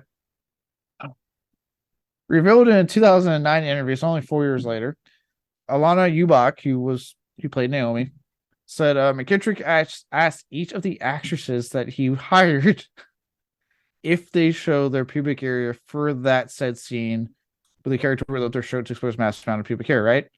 Yeah. All the actors refused. Anna Faris said she already did a cross shot on one of the Scary Movie installments and wanted to do another. I don't remember which one, but that's what she claimed. Weird that like the evidence is like we saw the movie. Yeah, I'm like, I don't recall a cross shot of Anna Faris in either of the first two because it's not going to be in 3 and 4 because those were PG-13. I mean, there's a scene where a boyfriend eats her out in the first one, but you don't see anything. Maybe they had filmed it, but then they put it in the final cut. Maybe. I don't know. Whatever. It's her choice. It's her choice. Either way, she didn't want to do it, which, hey, you do you want, whatever. Caitlin Doubleday, who, if you're wondering, is, yes, the sister to Portia Doubleday, who was married to Ellen, whose show is now canceled. Yeah, I don't know if you heard about that. The Ellen show has been canceled. Apparently, No, for toxic. I feel like, is that the right Portia? It's right, Portia. I looked it up. I promise you, I looked it up. Because I clicked on it, I was like, oh shit, she's related to fucking Portia Doubleday? What the hell? It was like sister or cousin or something like that. I think you're thinking Portia de Rossi. She's the one who's married to God, Harry. that's right. There's too many Portias. I get them all confused. There's 2 Portias. Yeah, it's too many. Get your shit together, Hollywood. Either way, sister to Portia Doubleday, who's been in a bunch of stuff. So acting family-ish. But she apparently like lost it and went off. And I quote saying, "Are you out of your fucking mind? I'm not going to show my vagina on camera." I mean, it's not a demand. It's an ask. Like, would you? Yeah, that's what's crazy. It's like I would get it if he's like demanding, like, show me, yeah, that vagina. But he's saying like, would you be okay with this? And she went, "Oh my god, how dare you? I am not in a porno." Well, no shit. It's why we're asking. I bet every dude was like, "Yeah, I'll show my nuts. What do you need? How much you need?" Right? They're like, "Yeah, don't care." Yeah. Yeah. Yeah. So she apparently lost it. Vanessa Lenges, who played the underage hostess, said she was too young. So she's like, hey, no, I'm not ready to do that. I'm not comfortable doing that. Wait a minute. Was the actress at the time actually like 17? That part I don't know. I hope not, because That would oh, be illegal. Um, either way, they all said no. I don't know. I didn't look that up. I'm not sure. Look that up. I won't keep talking. okay. So Cubach obviously said she was fine with her character doing it, but that she wouldn't do it herself and they would have to hire a body double. So that was her demand. Like, hey, okay, my character, cool. I'm cool with it. But is there any way we can do body double? Because I'm not doing it. Okay. Vanessa Lenges was 20 when they filmed this. Oh, okay. So she just wasn't comfortable, obviously. Probably I'm going to assume this was probably one of her first gigs. This type of film. So she's like, I'm not just ready to do something like that. So Probably. But hey, look, they had it. Naomi was cool. The actress was cool with doing it. But again, she was like, hey, we need a body double. Now, this is a low budget film, which means they didn't have money for a body double. So what they do? Well, they got, before I get to that, her other demand, sorry, jumping ahead, and why it looks the way it does on screen. Her other demand was that it had to be the ugliest pubic area with cottage cheese coming out of it and paper clips hanging from it. To which the director agreed to all these demands. All right. So if you need a body double, then does it really matter who does it?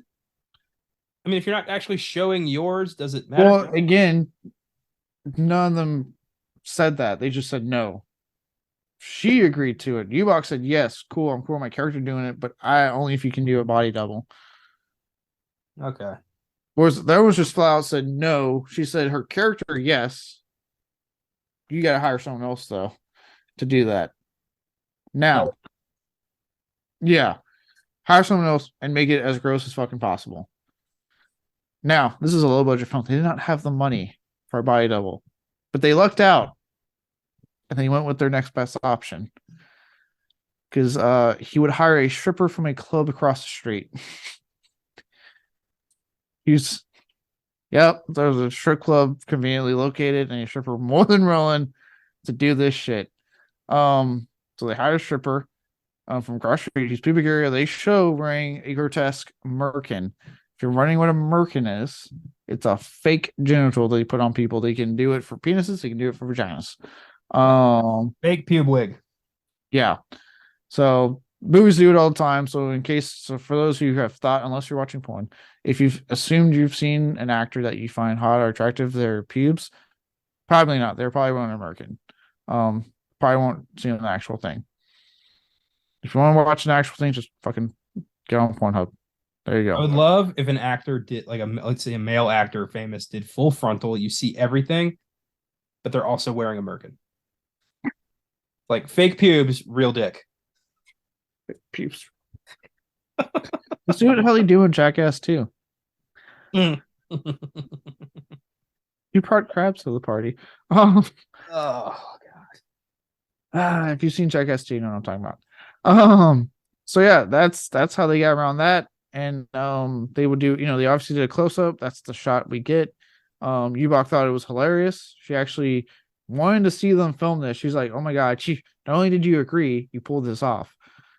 So she wanted to see them film it, but she wasn't allowed to because it was a closed set. So only the camera crew and essential personnel could be there that day. Director should have let her be there. Yeah, it's tough because for those who don't know what closed set, anytime nudity or sex is involved in film, they do what they call a closed set. So basically, literally, only the people that need to be there are there. They do it obviously to make the actors more comfortable because they're showing their full naked bodies, So it's usually going to be your camera operator, your director, and that's probably and your actors, and that's about it. Literally, or your sound guy if they need to get sound, he'll be there. And that's it. Everyone else, they will be away.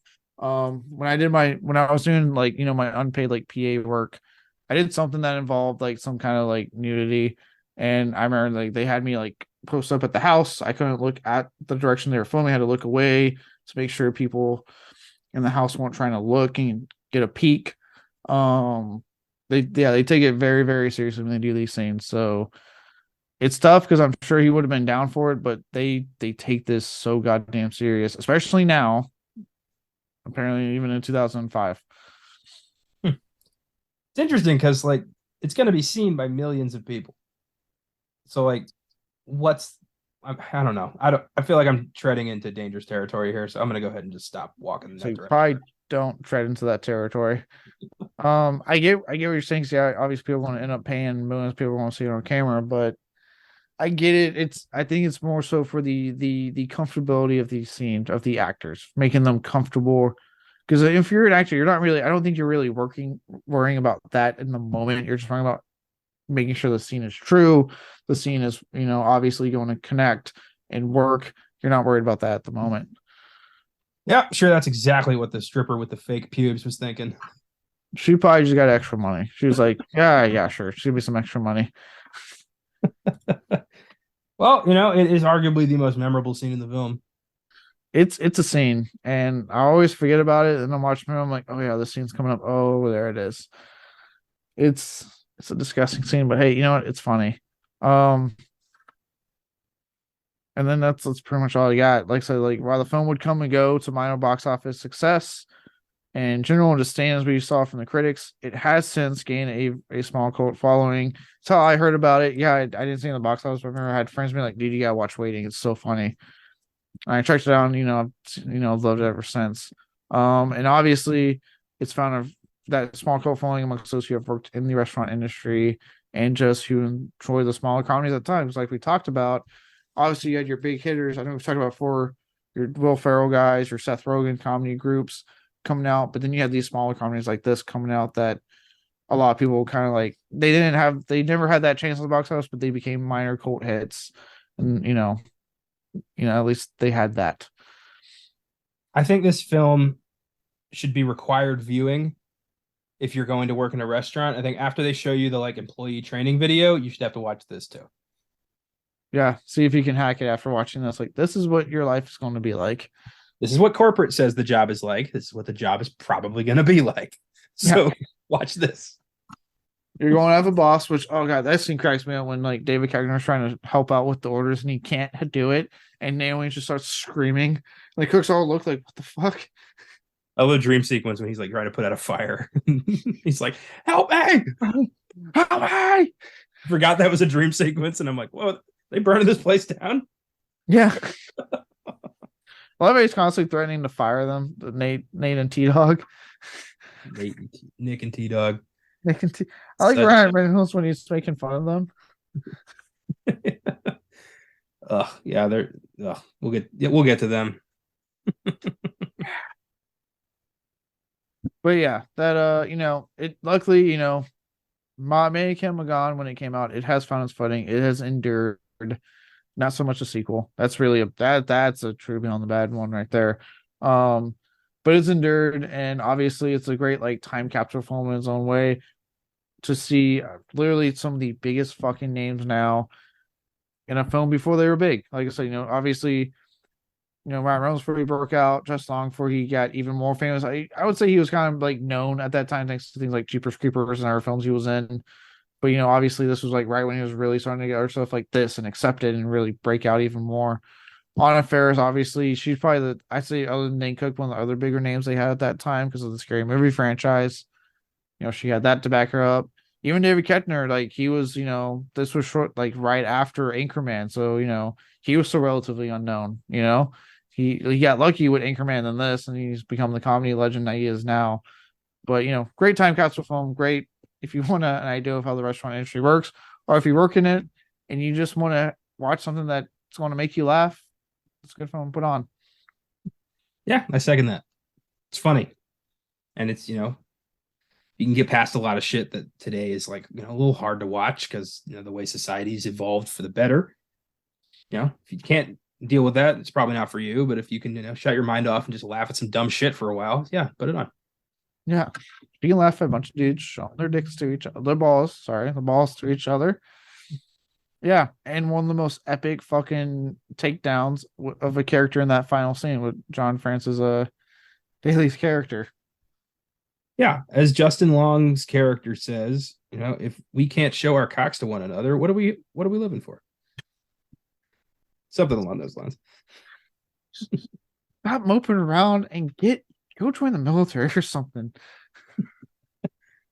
It actually is, when you start thinking about, I don't want to do this for the rest of my life, but you're not actually doing anything to change that. Yeah. Sometimes you need somebody to be like, dude, just fucking do something. Do Yeah. anything. At this point, like, stop talking about like I said, that's why I say I'd kind of identify with Justin Long's character, but the difference is like I went because I was at that moment in my life. I sort of was like, man, am I really this is what I really want to do? Like when I said that manager thing, I thought like I was like, oh man, I'm making more money, I'm manager, sweet. Then I had a moment I was like, why am I happy about this? This isn't what I want to do. Yeah. And that's when I had the moment like, what can I do? And I was like, I gotta suck it up and do military. It's all I fucking got.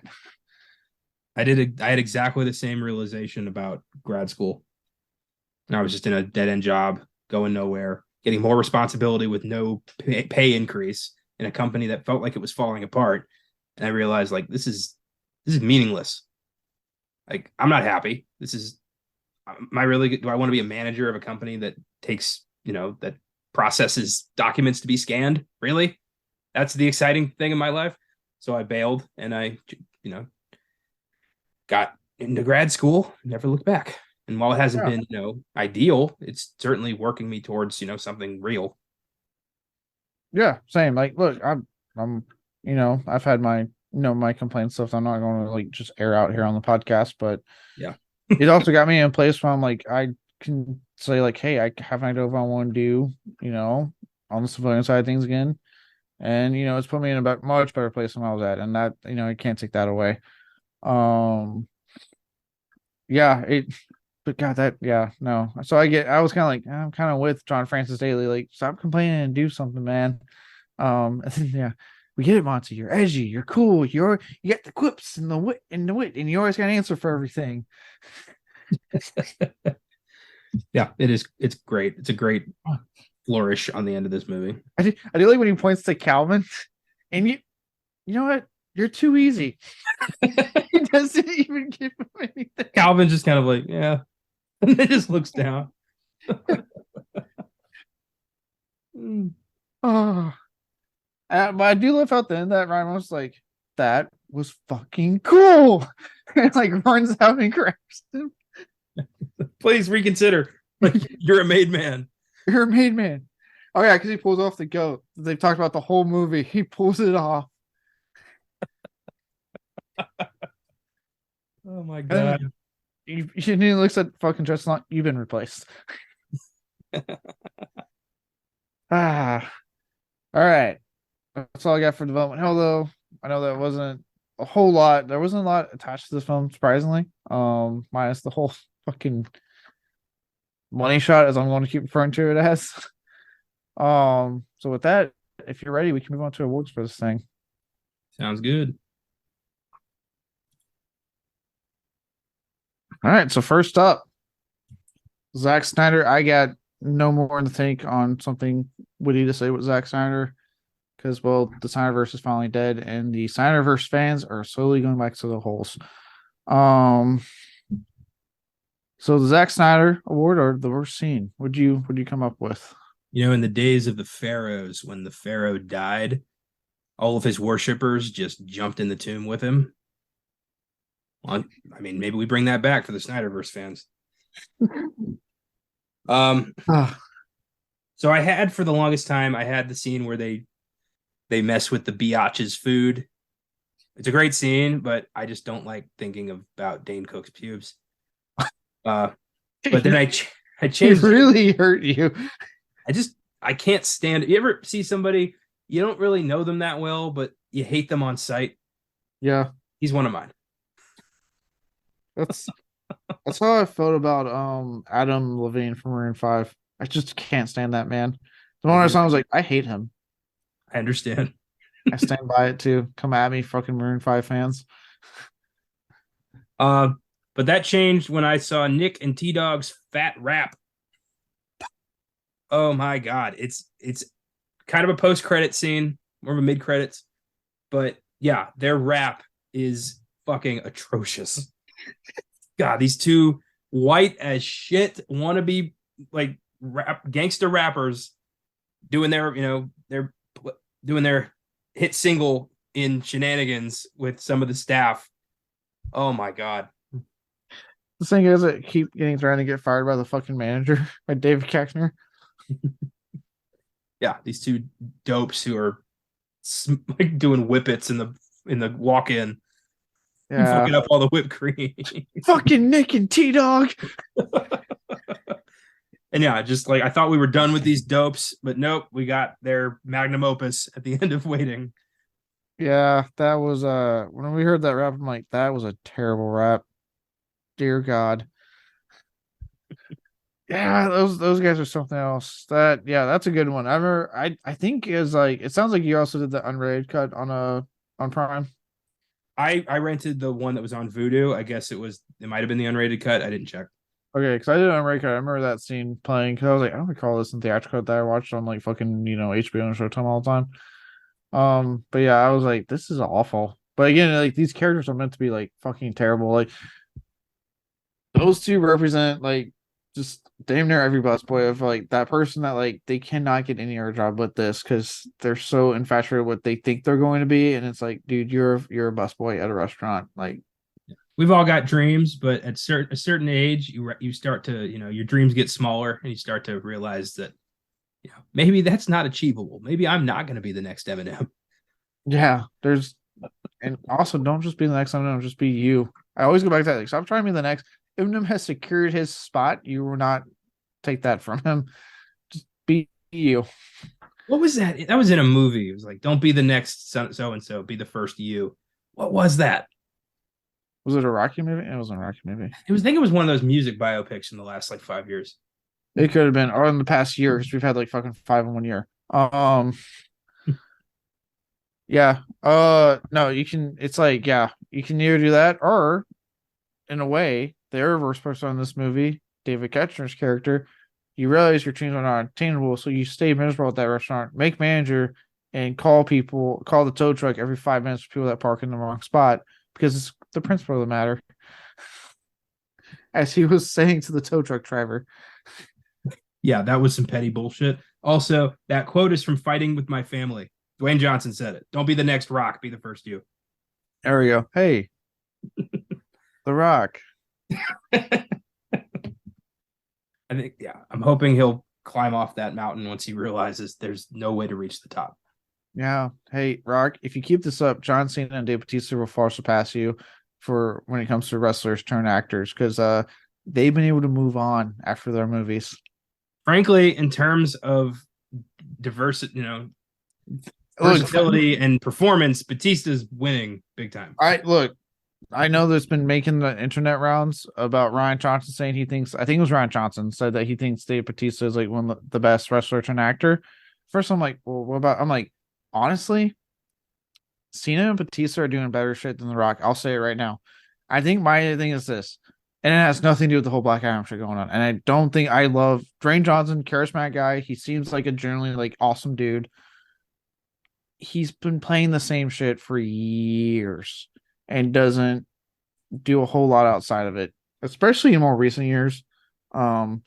Whereas, yeah, I've seen, and yeah, John Cena, he does, but to his credit, his same thing is doing comedies, and the guy's fucking hilarious, so I can deal with it. And he has shown dramatic chops on Peacemaker, so he has it in him.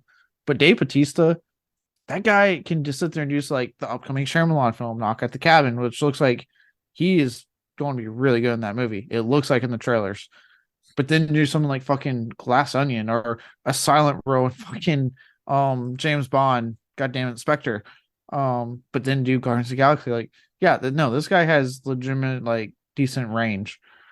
Well, also, Batista and Cena have no problem being part of an ensemble and don't have to always be, the biggest guy on camera, which I don't like that about Dwayne Johnson. His like, I can't lose a fight. I got to be the star thing that he's got in his contracts. I don't like that. That's a big red flag for me. Yeah. Yeah. Ego may be getting better from more recent years, whereas I think their two are just they're having more fun with what they're doing, and it's showing in their roles. And yeah, so because look, Glass Onion, Dave Bautista is fucking hilarious in the role he was playing in Glass Onion. So yeah. Ma! What did I say when I'm filming? She fucking slaps him. Ah, Ah, okay. Anyway, but yeah, getting back to this though. No, good scene. The one I picked, and it's only because, and this will go. It kind of is like it goes into another award I'll have later that we'll get to. But I put the quick little scene of Monty, Ryan Reynolds' character, serving and flirting with the underage female customers who, even in 2005, are smoking and no one's saying anything in the restaurant. I'm like, look, I get this is a comedy, but like, it's 2005. Like, no. yeah, everybody smokes in this movie. People are smoking in the kitchen. They're smoking in the dish. They're smoking in the Yeah, they're always smoking. Yeah, yeah, but that's not the main reason is that they're underage. And I again, it goes into another award I'm going to talk about, but like, god damn it, like, stop going down this route, movie. Yeah, it's I don't know why that's a source of comedy. It's just gross. It is Um, really gross. And don't get me wrong, like, yeah, it's Ryan Reynolds, and you would believe that a young lady would be charmed by him. He is witty, he's confident, and we talked about all that already. But can you just make them of age? Can you just make them of well, age? even that, like, you could have that, that dynamic of like, here's a good way to fix this. High school girls are super into him, but he is not into them at all, and he can't get away from it. Like, he keeps trying to get out of that situation, but they keep coming on to him, and every time he's like, well, "How old are you?" And they're like 16, and he's like, "God damn it, get away from me!" Like something like that. Yeah, like he didn't know. Like they reveal that they're like 16. He's like, God damn it. And he has to like try to get out of an awkward situation now. That would work. And it makes because again, you got someone like Ryan Reynolds, who in this time 2005, he was probably conceivably in his 20s, if not 30s at the time. Like you could get away with that easy. Yeah, instead of just having him lean into like, "Oh yeah, 18's too old." Like, Jesus Christ, man. Yeah, like, oh Ugh. boy. And then like in the lead up to this is like, hey, I got a table perfect for you, and you're like, oh God. Ugh. Yeah, Why is everyone cool with this? Stop being cool with it. and then they're at the party. Yeah. And everyone's like, "Hey, you should go hit on those high school girls." Like, what is this group? Yeah. Stop endorsing that. That is illegal. Of all the things you're doing, that's the most illegal thing. Stop it. Ugh, yeah. Like, look, if cops wanted to bust this party up, it's one thing that you guys have weed, but they would very much be focused on the fact that there are teenagers amongst a sea of adults and they are getting hit on amongst adult guys. Considering they brought those girls from the restaurant to the party with the intent to have sex with them, you could probably pin some like human trafficking charges on these people. Yeah. Anyway, But yeah, that specific scene, again, I'll get more into this in later award. Hint, hint, on a certain other award. Uh, Next up, the Ed Wood, worst line. What did you pick in this movie that we can get away with saying? I have had in my time at Draft House so many employee meetings before the big shift where we have been pepped up by the management to be like, "Hey, it's a big movie. We're all here. We're all going to help each other. Just remember, get excited." That was the one at Draft House. That was ours. Get excited. Oh, God. So the line from Dan, the difference between ordinary and extraordinary is that little bit extra. It hit way too close to home. So I was like, fuck you, Dan. I don't, Jesus Christ. Be a leader. Don't act like one. Be one. Just be one. Yeah, especially because, again, like I know we talked about earlier, when Ryan Reynolds holds his hand up and does the fucking little thing to mock him, it's like, God damn it. And then, all those do is just piss everybody off because you're wasting our time. yeah, it's like, a meeting like that has never been beneficial to anybody. no, because all it is like, dude, you're taking me away from actually getting ready for the rush. Like, I want to get ready for the rush. Like, get the fuck out of my face. Yep. I had managers take us away from a fully packed theater. During the summer, we'd have like the way we'd see the theater numbers is there was this little computer that had a chart of each theater. We had 6 theaters. And if the theater's square was gray, it meant slow day. If it was yellow, it meant, hey, shit's getting big. And if it was red, buckle the fuck up. It's going to be a rough day. And I would have management take us away from like 3 red theaters, tell us, hey, you're doing great. Keep it up. Just remember, get excited. It's going to be awesome. And we'd be like, we got shit coming out. Let us handle it, please. This is not beneficial to anyone. Oh, Dude, I hated those so much. I hate them when I never did them when I was manager. I was like, guys, look, just fucking handle it, okay? Take care of the customers. Let's get this done. I think I did not give a shit. I didn't like them myself.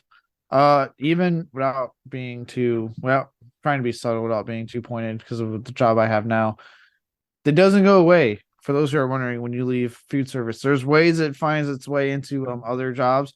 It's still not awesome. I can attest to this right now. In my job. It's still not awesome the way it's happening. It's just like, okay, we can handle this, like, please. Yeah, it's like you just sit there and you're watching this and you're like, yeah, they can handle it. What I love too is that the film even shows you these managers that are like that talk that big game, like, hey, we got this, blah blah blah. They are incompetent as fuck when shit hits the fan, because we get that great fucking scene where he's trying to help get orders out and he's like getting confused and he's like, who had this? Who can even read these? He's like fucking with orders, and Naomi just loses her shit and he's like, get the fuck out of the way. I can do this. God damn it. Yeah, and then he screams at Nick and T-Dog because he's got to get some power back.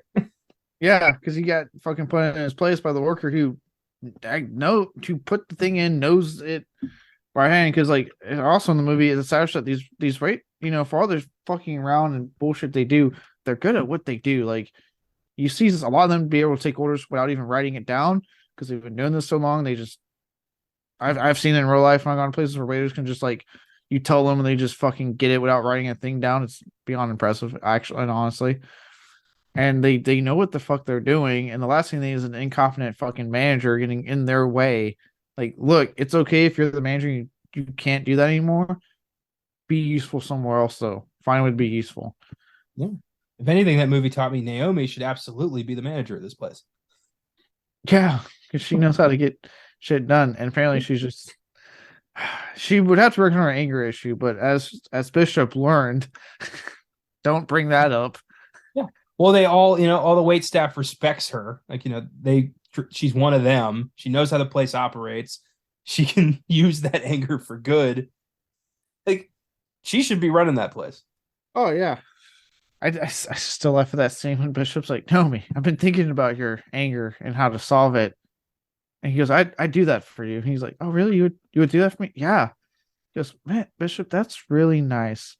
But why don't you just shut the fuck up and clean the fucking dishes? No, for your psychobabble bullshit. Like, Jesus. Yeah. Great. Yeah, great bit. But yeah, I hate, team building meetings where they're like, buck up, guys, put on that, insert restaurant name here, smile. Right? Get ready to get shit on by rude customers, because for every nice one you get, there's fucking assholes.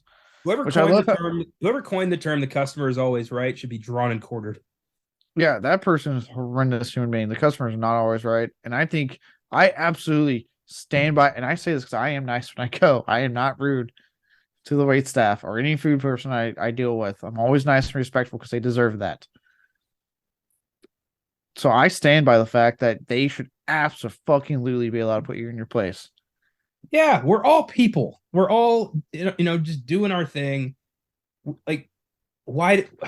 Yeah, I would never yell at somebody like that. I hate people who do. To me, that's a great example of somebody's character. If they're rude to a waiter, they're a piece of shit. I follow the rule of, like, especially obviously, you hear when it comes to like dating, right? I will, any person you're gonna be friends with, or prospective relationship, what have you. I'm paying attention to how you treat wait staff. I'm paying attention to how you treat kids. I'm paying attention to how you treat pets. Yep, that's 3 golden rules right there.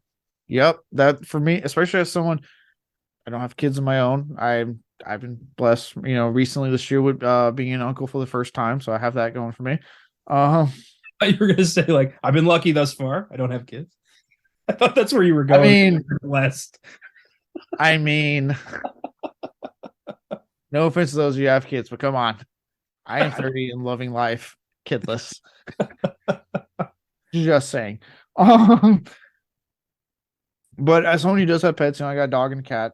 that I love very dearly. And again, someone who has worked in food service, yes, I'm paying attention to those things. Like if you're treating those, innocent child, innocent animal, and fucking wait staff, people who are not getting paid, not even getting paid minimum wage at a restaurant, that are handling your food and trying to give you a good experience, and you treat them like shit, you are a fucking asshole. Get out of my life. Yeah. Ugh. Well, it's good. Yeah. Good to have those guidelines.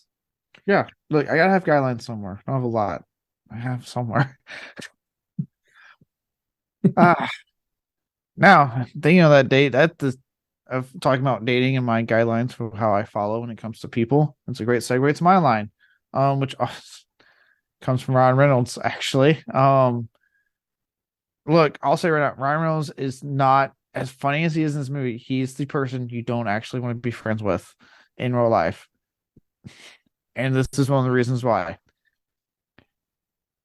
He likes to talk about his prowess with sleeping with mostly underage women. Um, and has all the advice and stuff to give you. And one of the things he decides to impart that I immediately wrote down because I'm like, oh, this is anyone who says this, there's a reason you're single. And that's when he says one of the most, it just kind of sexist thing when he goes, that's the problem with women. They're always trying to project their values on you. Like, holy shit, dude. This is why you're single. This is why you can't get a woman your own age. Because you have this weird belief.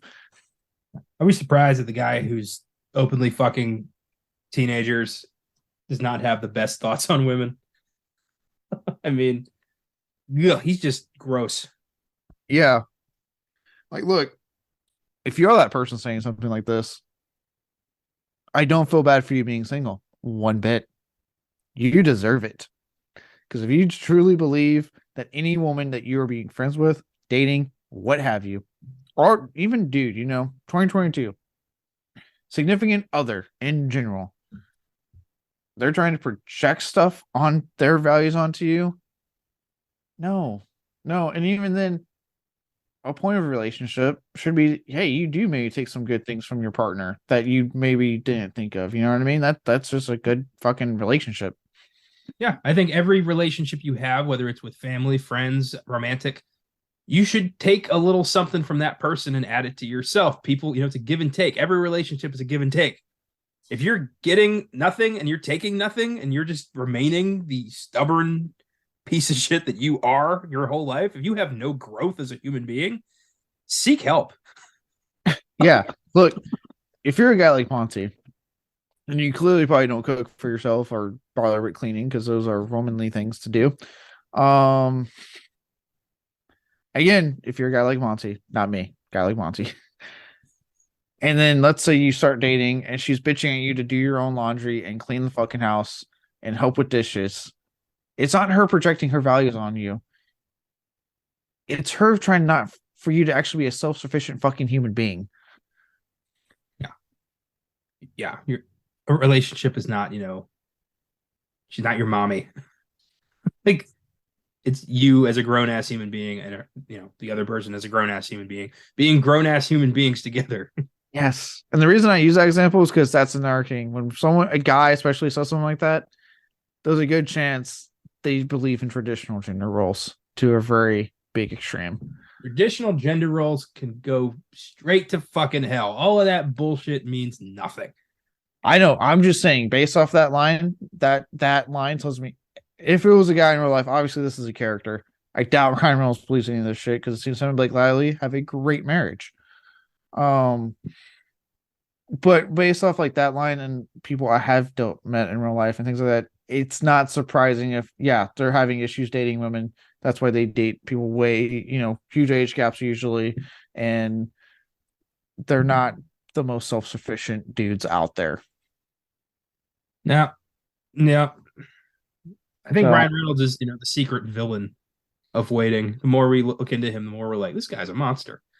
yeah, like I said, it works oddly enough because I hate to say it, but like it works in the sense it's Ryan Reynolds. So there's that Ryan Reynolds charm that you're getting, and this is like I said, this coming off of Van Wilder and some other stuff he did. But he does play a pretty skeezy character in this movie. I'm just saying. Yeah, Ugh. Oh, Yeah. yeah. On that note, let's talk about performances then. The Steven Seagal worst performance. Well, I'd like to preface this by saying that I don't think there's any bad performance in this movie. I think everybody's doing really well with what they've got. I think all the characters are realistic and they pop and they're memorable. So I had to really nitpick this one. And ultimately, I gave it to Ryan Reynolds. You know what's funny? I did too, because I had the same. I had the same thought. I'm like, look, everyone's actually really good in this, like performance wise, and no one's like, going, oh, I got this stupid little low budget comedy. Like everyone's like, no, I'm going to give it my all and do my best, and they do. They commit. And I did the same thing. I nitpicked and I went with him because of things we've kind of already discussed. If I'm being completely honest. Well, there's that. There's the despicability of the character, but also for me, it's the same shtick. Like he's not doing anything differently. This is Van Wilder working at a restaurant. Like, Yeah, except whereas a lot of that Van Wilder stuff worked better in the college setting, weirdly enough. yeah, like it took for me, like it took Deadpool really to show me what Ryan Reynolds can do because he's been this for so long that like I just got used to it. You know, he was, Green Lantern was Van Wilder as a space superhero. Fucking Just Friends is Van Wilder as a fat guy. Like I it's mean, and just the same even deal. to an extent, Deadpool, he's not really doing that much different. Like he's still doing a lot of his stick, True, but but the he does character add. is built like that. Yes, well, and that's because they started to the characters always built like that, and then like I know there's like Marvel Comics started having fun with it, and would make Ryan Reynolds references in the Deadpool comics before he even was attached to the movie. So then there was that aspect of them kind of playing into it, like, oh yeah, Ryan Reynolds would be perfect if we ever got this into a movie. Um, so yeah, I look like, and I'm not saying that's a dig, like it. I'm just saying like yes, to an extent, Deadpool is Ryan Reynolds doing his same old shtick. I'd say the only difference is that in both the first Deadpool and the second Deadpool, he adds a little bit more actual like emotion to it. That works. Yeah, There is some emotional stuff between him and obviously Marina Baccarin's like story that adds a little more emotional depth to it. Something that was to me further explored and stuff like the Adam Project. Then him actually kind of switching up his comedy a bit for Free Guy. Actually kind of playing with it more. But for the longest time, yes, he did play the same old shtick and everything. No, no, he's good at it. He is great at it. But it's like, come on, man. well, I just think that Deadpool was kind of the tipping point. Like there's a pre-Deadpool and a post-Deadpool Ryan Reynolds. Mm, Pre-Deadpool was very much Van Wilder, and post-Deadpool, I think he has been more experimental with the stuff he's picked. Like that movie Life, mm, and it's a little bit different. Like he did a movie called Selfless with Ben Kingsley that was pretty good. yeah, So I think that he's trying a little harder now, which is good because for yeah. the longest time it was just the same the same dumb bullshit every movie. You know what I liked him in? And I'll say right now, I actually don't mind this movie. In our hot take, I have a lot of hot takes today, apparently, when it comes to movies. Um, when he was in the Amityville remake, the Amityville Horror from 2005, serious the whole way through was, he played George Lutz, so he was the one that got possessed and started going apeshit on the family. I gotta say, one, I actually don't mind that movie because let's just be honest, the original, it's a decent enough movie. I'm saying this as I own the 4K of it from Vinegar Syndrome. I'm aware, but it's not the best horror film out there. Let's just be honest with ourselves right now. The remake, it's not that bad. I don't see why people hate it. I think it's pretty good, and like he's a big reason why I like it. I actually think it was a case of him going outside his comfort zone, outside his box that he's known for. And I thought he did really well, but he had that shtick built up for so long that no one gave a shit. They were like, "Oh, we don't want you to do that, dude." It's kind of like when Ashton Kutcher did the butterfly fight. Everyone's like, "Oh, we don't want that." I'm like, "Yeah, but I thought he was actually really good in that. Like, god damn it, Funny man fall down. We want more of that. funny man make jokes. Don't get serious on us." I'll give you the performance. Ryan Reynolds, I do think, is pretty decent in Amityville as George. I think it's a change of pace. It's a different animal. I don't really care for the movie that much. I thought the movie was kind of, basic shit, not really anything special.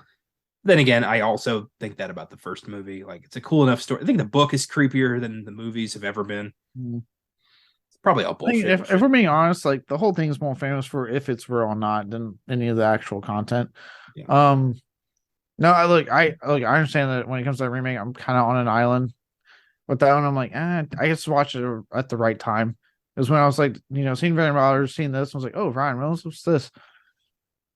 And I watched it, and I liked it. Like I said, like I think the scene that really sold me in that for him in that movie was like when he's like chopping wood, and like he got pissed at one of his sons, and he's just like brings him in. He's like, "Want to help me chop the wood?" And like he's just like in his face doing it, and you're like, "Oh shit, what's about to happen?" Like there's a certain like he can do it. He can actually like if he tries, get out of his comfort zone and get kind of creepy there. But again, it wasn't too long later. He was like, "Okay, let's go back to haha comedy because that's what people want me in." Yeah, you got to pay the bills. Do what's comfortable. Yeah, but yeah, that's why I put him, on mine. It's just to make sure of like we're seeing the same old, but it's just that added layer of just kind of like just skeeviness because they just picked the plot line that they picked with him. Yeah, I wonder, like, did that go through any different iterations where they're like, all right, so we got this really funny guy, and he's gonna quip the whole time thinking we get Ryan Reynolds for this, but get this, he fucks teenage girls and he's constantly bragging about it. Isn't that hilarious? And I bet every producer was like, yeah, that's hilarious, very relatable, actually.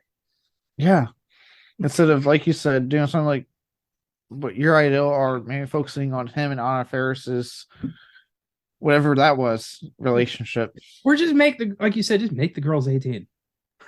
Yeah, just make them of age. Like it's funny because there's plenty of movies I've watched where like you like Grandma's Boy where you have a character that was sleeping with a much older woman. That doesn't skeeve me out though, because guess what? An older woman's still of age. It's legal. It's not weird. I'm like, oh, okay, yeah, they're both consenting adults in this case. Yeah. That's fine. Yeah, 18 plus, if it's like, a 19-year-old and like an 80-year-old, it's a little weird. But as long as both parties are consenting, I really don't care. Yeah. But the moment you start dipping below 18, you're like, haha, and using it as a joke. It's like, oh, okay, here we go. I mean, they could have done the perfectly reasonable approach and had, Ryan Reynolds pull out a legal document that says like, oh, I knew her when she was when we were both 16. So it's totally cool. Like I've known her since I was a teenager, so I can bang this girl. It's totally okay.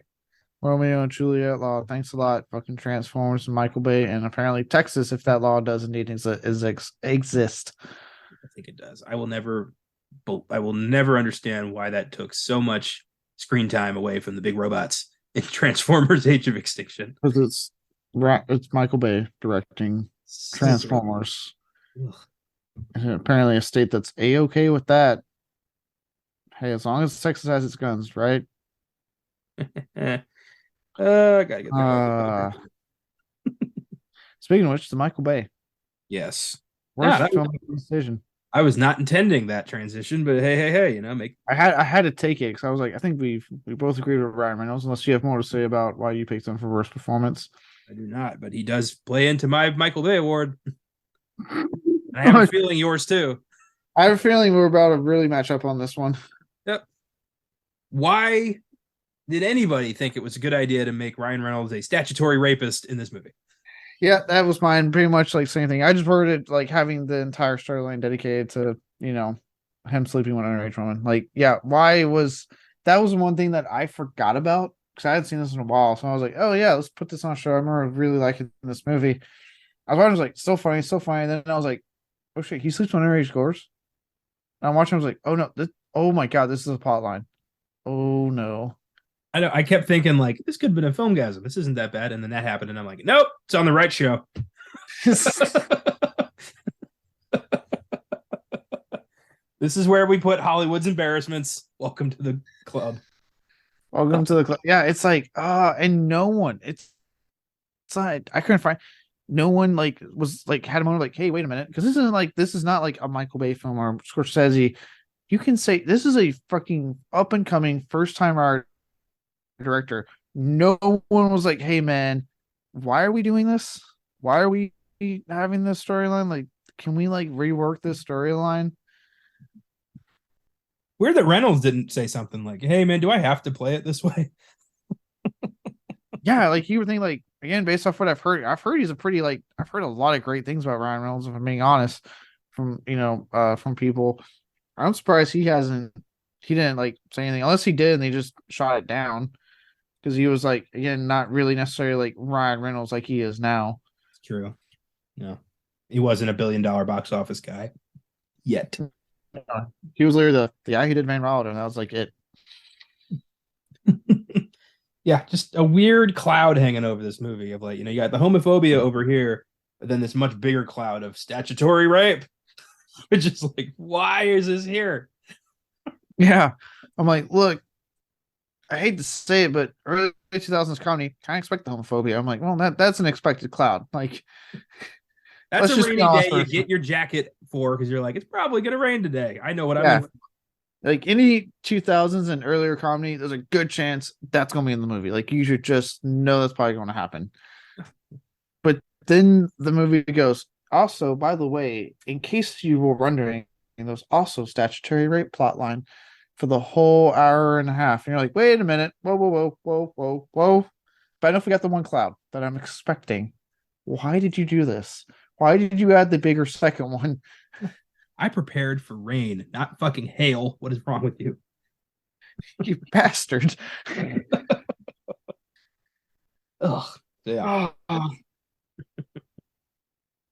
Yeah, so God.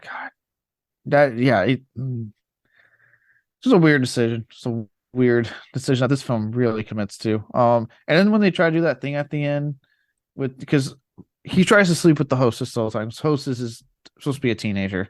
She's 17 going on 18 in a week. Yeah. One line And I almost picked was when he's like, she says, by the way, I'll be 18 next Wednesday. And he's like, well, then I better hurry up. I'm almost out of time. Like, oh my God. I almost put the part where he's like, I'm a pervert that doesn't offend you, when he was like jokingly saying it. I'm like, oh, like, even joking, that's just, oh God. I love also at the end when Mitch is like, also, why aren't you in jail? Yeah, that I would say, I was okay, someone said it. I forgot about that, Mitch. So why aren't you in jail? Oh, I did. Yeah, because the film, you get this moment where the film's like trying to like paint him as a good guy thing, because he doesn't sleep with the hostess. Like, he has that moment of like, I can't do it, and you're supposed to be like, oh, finally. I'm like, no, this should just be like, he should never have had this fucking epiphany. Yeah. Like, he has done it. This is not the redeeming moment they want us to think it is. Yeah, I'm like, he should even have this epiphany. Like, Like, why is he having this? you kill 3 people and then you don't kill the 4th, you are not all of a sudden a hero. No, no, you're not. Like, what the fuck? And then, like, even then, he offsets it by saying, if anyone asks, I totally banged you twice. And I'm like, oh, God damn it, movie. Who would want that reputation? Like, oh, this is Monty. He fucks teenagers. Like, what? Why would you want to be known as that guy? Why? And then, yeah, you have that little mid-credit scene where it's like, you're thinking like, oh, she's like telling him about, the manager, and he's like, what the fuck? That's our manager. And then, it's revealed it's a different house. But then he has that moment, he looks, he goes, one more week, and you're like, oh, God damn it. Stop bringing it up, movie. I was like, the only thing I liked was when, Mitch was like, he has this big moment. He's like, and why don't you, and he ends up with, why don't you in jail? Oh, yeah. I had a feeling we were going to be talking about this a lot when I watched the movie. I'm like, this is going to come up. Look, man, I forgot. And then I'm watching, I was like, oh, this is still, at one part I thought maybe they drop it. And then as they kept going, I was like, no, they're not dropping it. He's trying to sleep with the hostess. This is an ongoing oh, God damn it. No. That's why we have the show. That's why this one exists. On that note, let's fucking get past this cloud of statutory rape. Can. There's a sentence I bet you never thought you'd say. No, I also never thought I'd say, like, hey, this movie I do recommend. It's really funny. You just have to get past an entire subplot that's dedicated to statutory rape. And now that I'm saying it, it is a very hard sell. You could say that, yeah. Yeah. Oh, let's move on to the silver lining. The one positive in this film. What did you come up with? Ultimately, I got to give it its props. It is a very honest and well done depiction of how a restaurant works. This is, this is it. This is, you got spiteful kitchen staff, you've got philosophical dish pit guy, you've got incompetent manager, and a wait staff that just fucking hates everything. That's what every restaurant is. I've been there. It's what it feels like. It felt like I was back at Draft House. I'm like, I remember every one of these archetypes, except for the statutory rapist. I never met him, and if I did, he wasn't bragging about it. So, but yeah, I gave the film its props for that. What's funny? I pretty much put the same thing. We've been on even ground with this thing the whole time. We really have. Yeah, no, I give it props. It really, like you say, statutory rape is a very honest, realistic look at like this particular industry. Even if you've only done like fast food or adjacent, you can still watch and be like, no, I get it. This film, brutally honest, realistic, very funny most of the time. Look at how this industry is, the type of people that are attracted, or at least the type of people that seem to work here, almost like with no exceptions. Yeah. It's perfect, and you can tell that the writer was there. He did this. Yeah, it's very obvious, and even from the customer side, switching to the customers. Yeah, we've all dealt with these type of customers. You've dealt with the assholes. You've dealt with the nice ones. You've dealt with the those who don't speak English, and you got to figure out their order.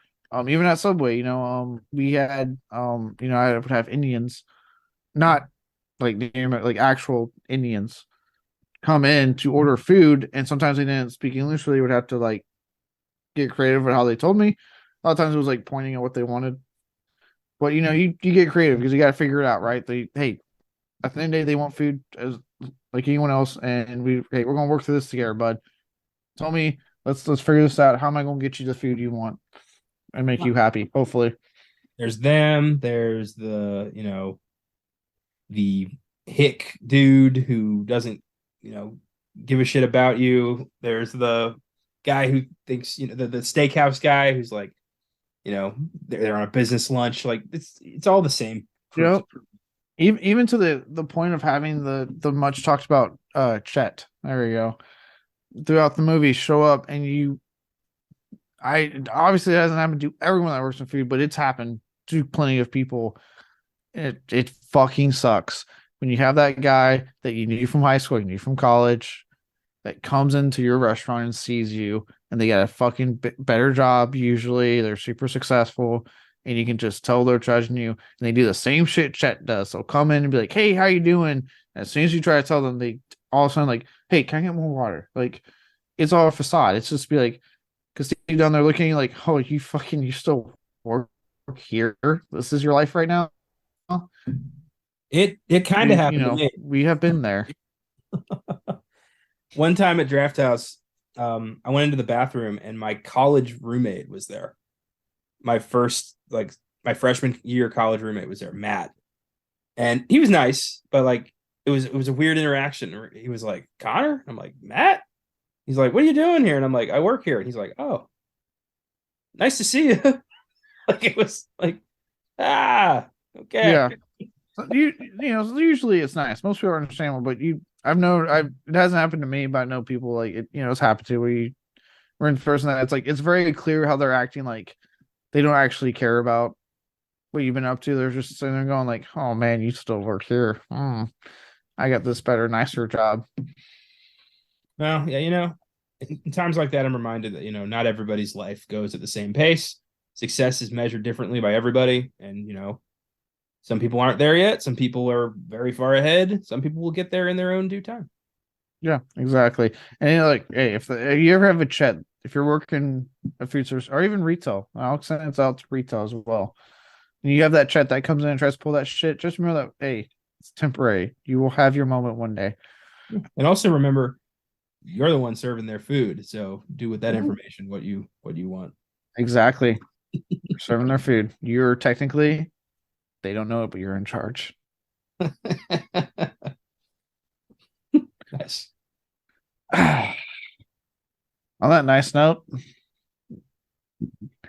that's all for the reviews for the awards.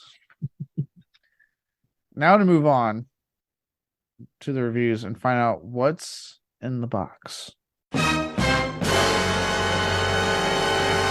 What's in the fucking box? Give me the gun. This is quite a fan beloved film. There's a lot of positive reviews of this on Letterboxd. It's sitting at a 2.9 out of 5 stars. So pretty middle of the road. And here are 5 reviews that made me laugh. I hope they make you laugh. This first one's from Aaron. Half of this is pure cringe, and the other half is the most accurate portrayal of working in a shit restaurant I've ever seen. 2.5 stars. That's a apt description of the film. Half of it is like, oh God, and the other half's like, I was there. Yep. On one end, you're sitting there going, dude, why? Oh, stop showing that bush. And then you're like, oh, well, yeah, yep, I remember that. Karens have been around forever. We just have a name for them now. Yep. God, that always infuriates me when that lady comes in and is just going off. I'm like, oh, that's why for me, the whole scene when they mess with her food, I don't feel bad. I'm like, yes, do it. She deserves it. I always laugh when she takes a bite and is like, there, that's better. Finally. It's like, oh, enjoy those pubes and dandruff. Yep. Throw the pubes, dandruff, or the hell else they fucking did to it.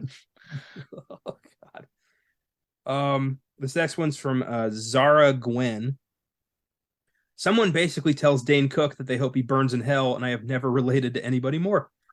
2.5 stars and a heart. I love you're going out of your way now. I did it to the fucking Fred Durst, and now I'm doing it to Dane Cook. There's certain people I can't stand, and if they come up, I'm letting it be known. Oh. This next one's from Richard T. Does Ryan Reynolds' spot-on impersonation of Forrest Gump warrant watching the entire 90-minute unfunny mess that is Waiting? Fuck no. 1 star. Damn, dude. Clearly he didn't work in the restaurant industry. I was actually like cackling at his Forrest Gump. Oh, that was really funny. That was funny as hell. It was so just like you can tell he's trying not to laugh. He's like, just don't. Oh boy. Okay. This next one's from Alex H. Sometimes you don't want to watch a film with a deep and meaningful message or with an original and clever story. Sometimes you just want to watch people make penis jokes and sprinkle their pubes on other people's food, and that's just fine. 3 stars. I like him. I agree, Alex. You're onto something. Oh, that's good. You don't always want deep meaning. Sometimes you just want to watch the world burn, basically, and that's okay. Yeah, some movies are just pure chaos, and you know what? That's fine. That's fine. And this last one's from The Ron. Made me think twice about sending food back at a restaurant, that's for sure. 3 stars and a heart. Damn right. Yeah, I have never sent food back at a restaurant. Look, even if they fuck it up completely, I'll be like, I'll just deal with it. Yeah, same here. I'll deal with it. But with that said, it all depends on how you approach it. If you're an asshole like that Karen is, they will absolutely do that.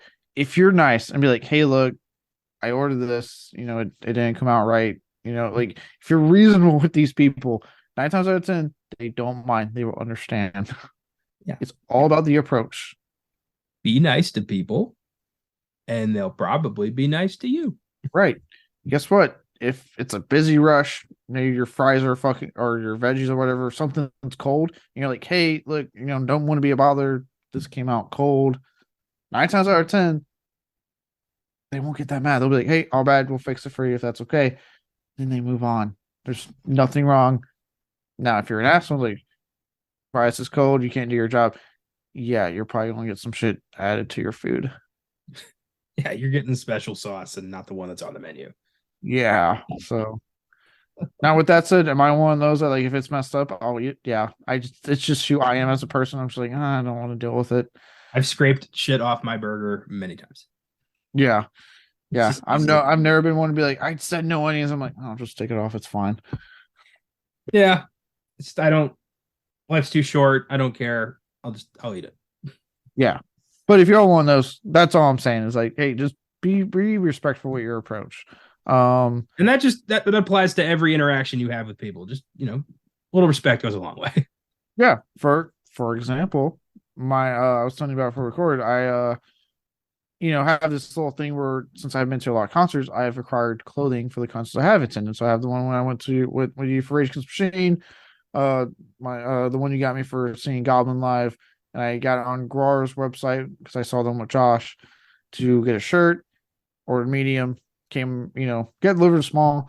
Instead of freaking out, me like, oh, what the fuck? I literally just went very respectful email, said, hey, order this size. This is, what got delivered. This is order number. And guess what?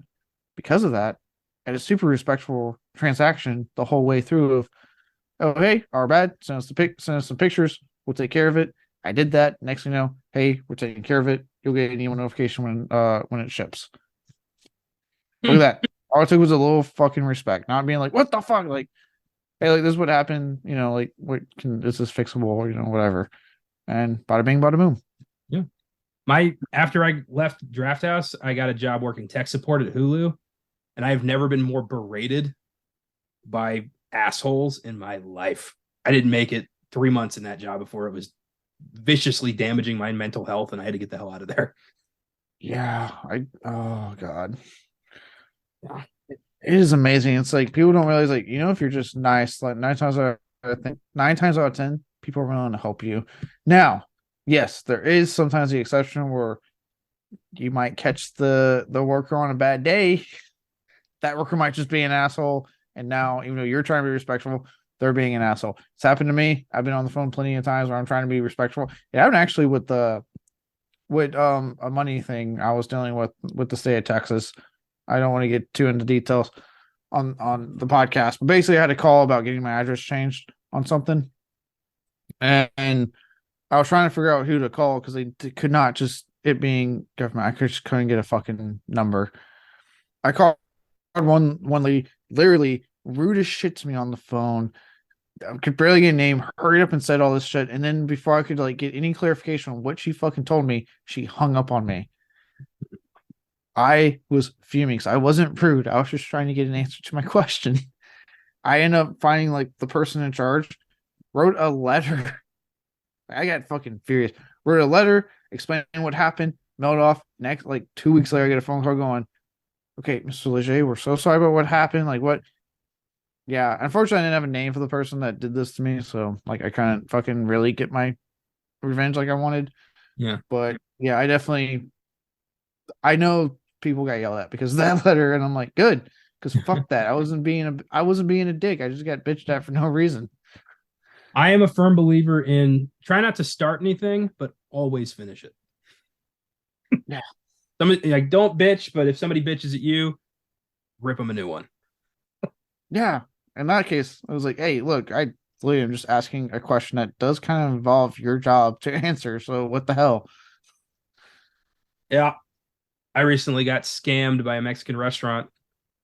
Still waiting on deals with how that's going to be handled because I can't get this company on the phone because I don't think they exist. Jesus Christ. So yeah, I hate it when you got to deal with that shit. Yeah. Luckily, when I did the letter, I got the phone call, they changed my address, and then even told me oh, next time just do this. I was like, okay, thank you. That's all I needed. I was that so difficult. Yeah. I guess, the moral of this story is just, don't be a dick, which is kind of the moral for most stories. Yeah. On both sides of it, don't be a rude customer. Don't be a rude worker. Look, we're all people. We get it. We all have bad days. Don't take it out on each other in a place of business. Be the bigger man. Always be the bigger man. Yeah. I get it. Trust me. We've all worked food. We got to put on that fake smile. I get it. But you got to do it. All right. Let's close this out. So for our real words, next week's episode is, as always, social media. Follow us on Facebook, Twitter, and Instagram under FILMGAZM Productions. If you want to share us a recommendation, feel free to email us at filmgazm@gmail.com. If you would like to donate and support us in that way, you can find us on Anchor. And then finally, feel free to get on our site, FILMGAZM.com, for reviews, shows, articles, and all of our episodes. Next week, it's a big week for this podcast. Big week. Because it's the start of a new year. And also, it'll be the 1-year anniversary of Beyond the Bad. Yes. I actually paid attention for once in my, because it's kind of my show. I need to. So we'll be celebrating in 2 different ways. First, we're going to take a look at our least favorite films of the past year, or worst, whatever you want to call. I know a particular one is becoming quite the social media stir recently. But our least favorite films of the past year probably are just our bottom 5, basically. And then we're going to big, because it's a 1 year. I want to go big. I want to go hard. I want to go heavy. So we're doing a big hitter for the episode. And we're honoring one of our very ones that we've given an award named after, and going with Plan 9 from Outer Space. That's widely considered one of the worst films of all time. Huge cult classic, Ed Wood's masterpiece, if you want to call it that. Yeah, it's going to be fun. Like I said, it's the 1 year, so I had to think like, okay, I want to go big. I gotta, that's when you start thinking things like Troll 2, The Room, things like that. I was like, let's do Plan 9, because I don't think we talked about that one enough. I think it's getting like that's one of the oldest ones on the list of bad films. I think people just don't talk about it like they used to, and I'm like, we're going to talk about it. Yeah, I'm actually interested to see like, where does this cult classic status come from? Is it just people being like, dude, it's the worst movie ever, you got to see it, or is there actually something here? Yeah, it'll be interesting. This is one I've heard about all my life, so I'm actually kind of excited to see this and what it entails. So it should be a fun episode. And again, that's mixed with our bottom 5 of the year. So it's going to be a really fun episode. Can't wait. Yay, 1 year. On FILMGAZM, we'll be looking at one of the most celebrated horror films of all time. Many talking about magnum opuses. What many consider to be George A. Romero's magnum opus. I don't know why my mind was literally about to say Lopez. I was like, no, what the fuck? I do that shit all the time. I was literally saying, oh, George. How the fuck am I about to say Lopez? What the hell? I wish you had. I wish you'd let it slip out. That would have been fantastic. I was about to. I was like, that's why I kind of stopped. I was like, sure. Lopez. Durrell. Oh, God. But yes, George A. Romero's magnum opus by many. The best they consider in his zombie run of films. That is Dawn of the Dead. Should be a lot of fun. I know me and Josh just saw the 3D screening that they were doing this past October, so that was a lot of fun. Looked fucking great in 3D. Great scene on the big screen, so should be a real fun episode. Yeah. And then on Oscar Sunday, again, we're going to be getting festive with being a new year. So I'll be on there this time. I will be bringing my unclassiness to the Classy podcast, as I tend to do. You've been warned, Austin, but you should expect it by now. I'll be joining the good old guys to look at our favorite films of the year, so our top 5, and then what we're excited for in 2023. So it should be a lot of fun celebrating the things we like, the things we enjoyed for the year. Our personal favorites, obviously a nice big draft, but also what's to be excited for in 2023. And that should be a lot of fun to talk about, because we've already been getting a lot of trailers for some very big hit films coming out. And if not trailers, there's been images of other big hitters that I'm still waiting on. Trailer. Evil Dead Rise, get a fucking trailer out. Coming out. Should be a lot of fun talking about that. Yeah, that's going to be a different kind of Oscar Sunday, and looking forward to kind of changing the formula up a bit for that one. And assuming all goes well over the next couple of days, there will also be a new Fake True Stories next week, where Isabel and I will go into Disney's Pocahontas and the rampant historical inaccuracies that film has drilled into an entire generation of Disney kids. So yep. that'll be interesting.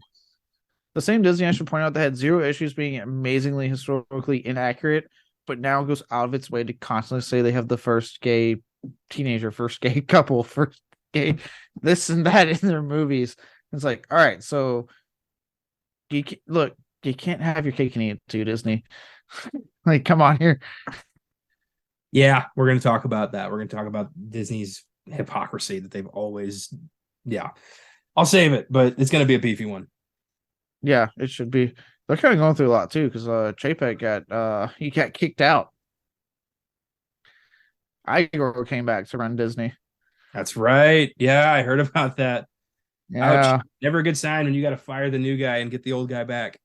No, well, they were kind of more in without getting into it, they were kind of more in a lot of controversy during his run because of like the Don't Say Gay bill in Florida and the stance he was taking, having Disney take with it, and then had the fact they had to even come out and publicly apologize that it seemed like they were supporting it when he's like, no, that doesn't reflect us. Like it, he did not have very good.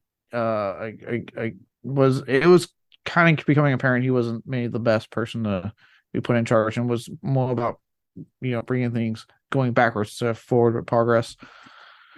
Well, if only the stockholders of Warner Brothers can come to the same conclusion, but we will see.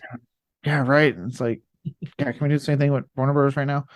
But that will be on that. That should be a lot of, that will be a beefy victory stories right there. I look forward to listening to that one because yeah, Pocahontas. I mean, I grew up loving it, but I was, I was a kid when it came out, and like I now obviously I know how historically inaccurate it is. It's going to be an interesting dynamic because Isabel grew up with it, and I saw it for the first time like a year and a half ago. So I don't have this reverence for Pocahontas like a lot of our generation does. So I'm coming at this like unbiased, and yeah. This is, oh wow, it's gonna be a good one. Ooh, well, until then, remember the golden rule of eating out. Don't fuck with the people who handle your food.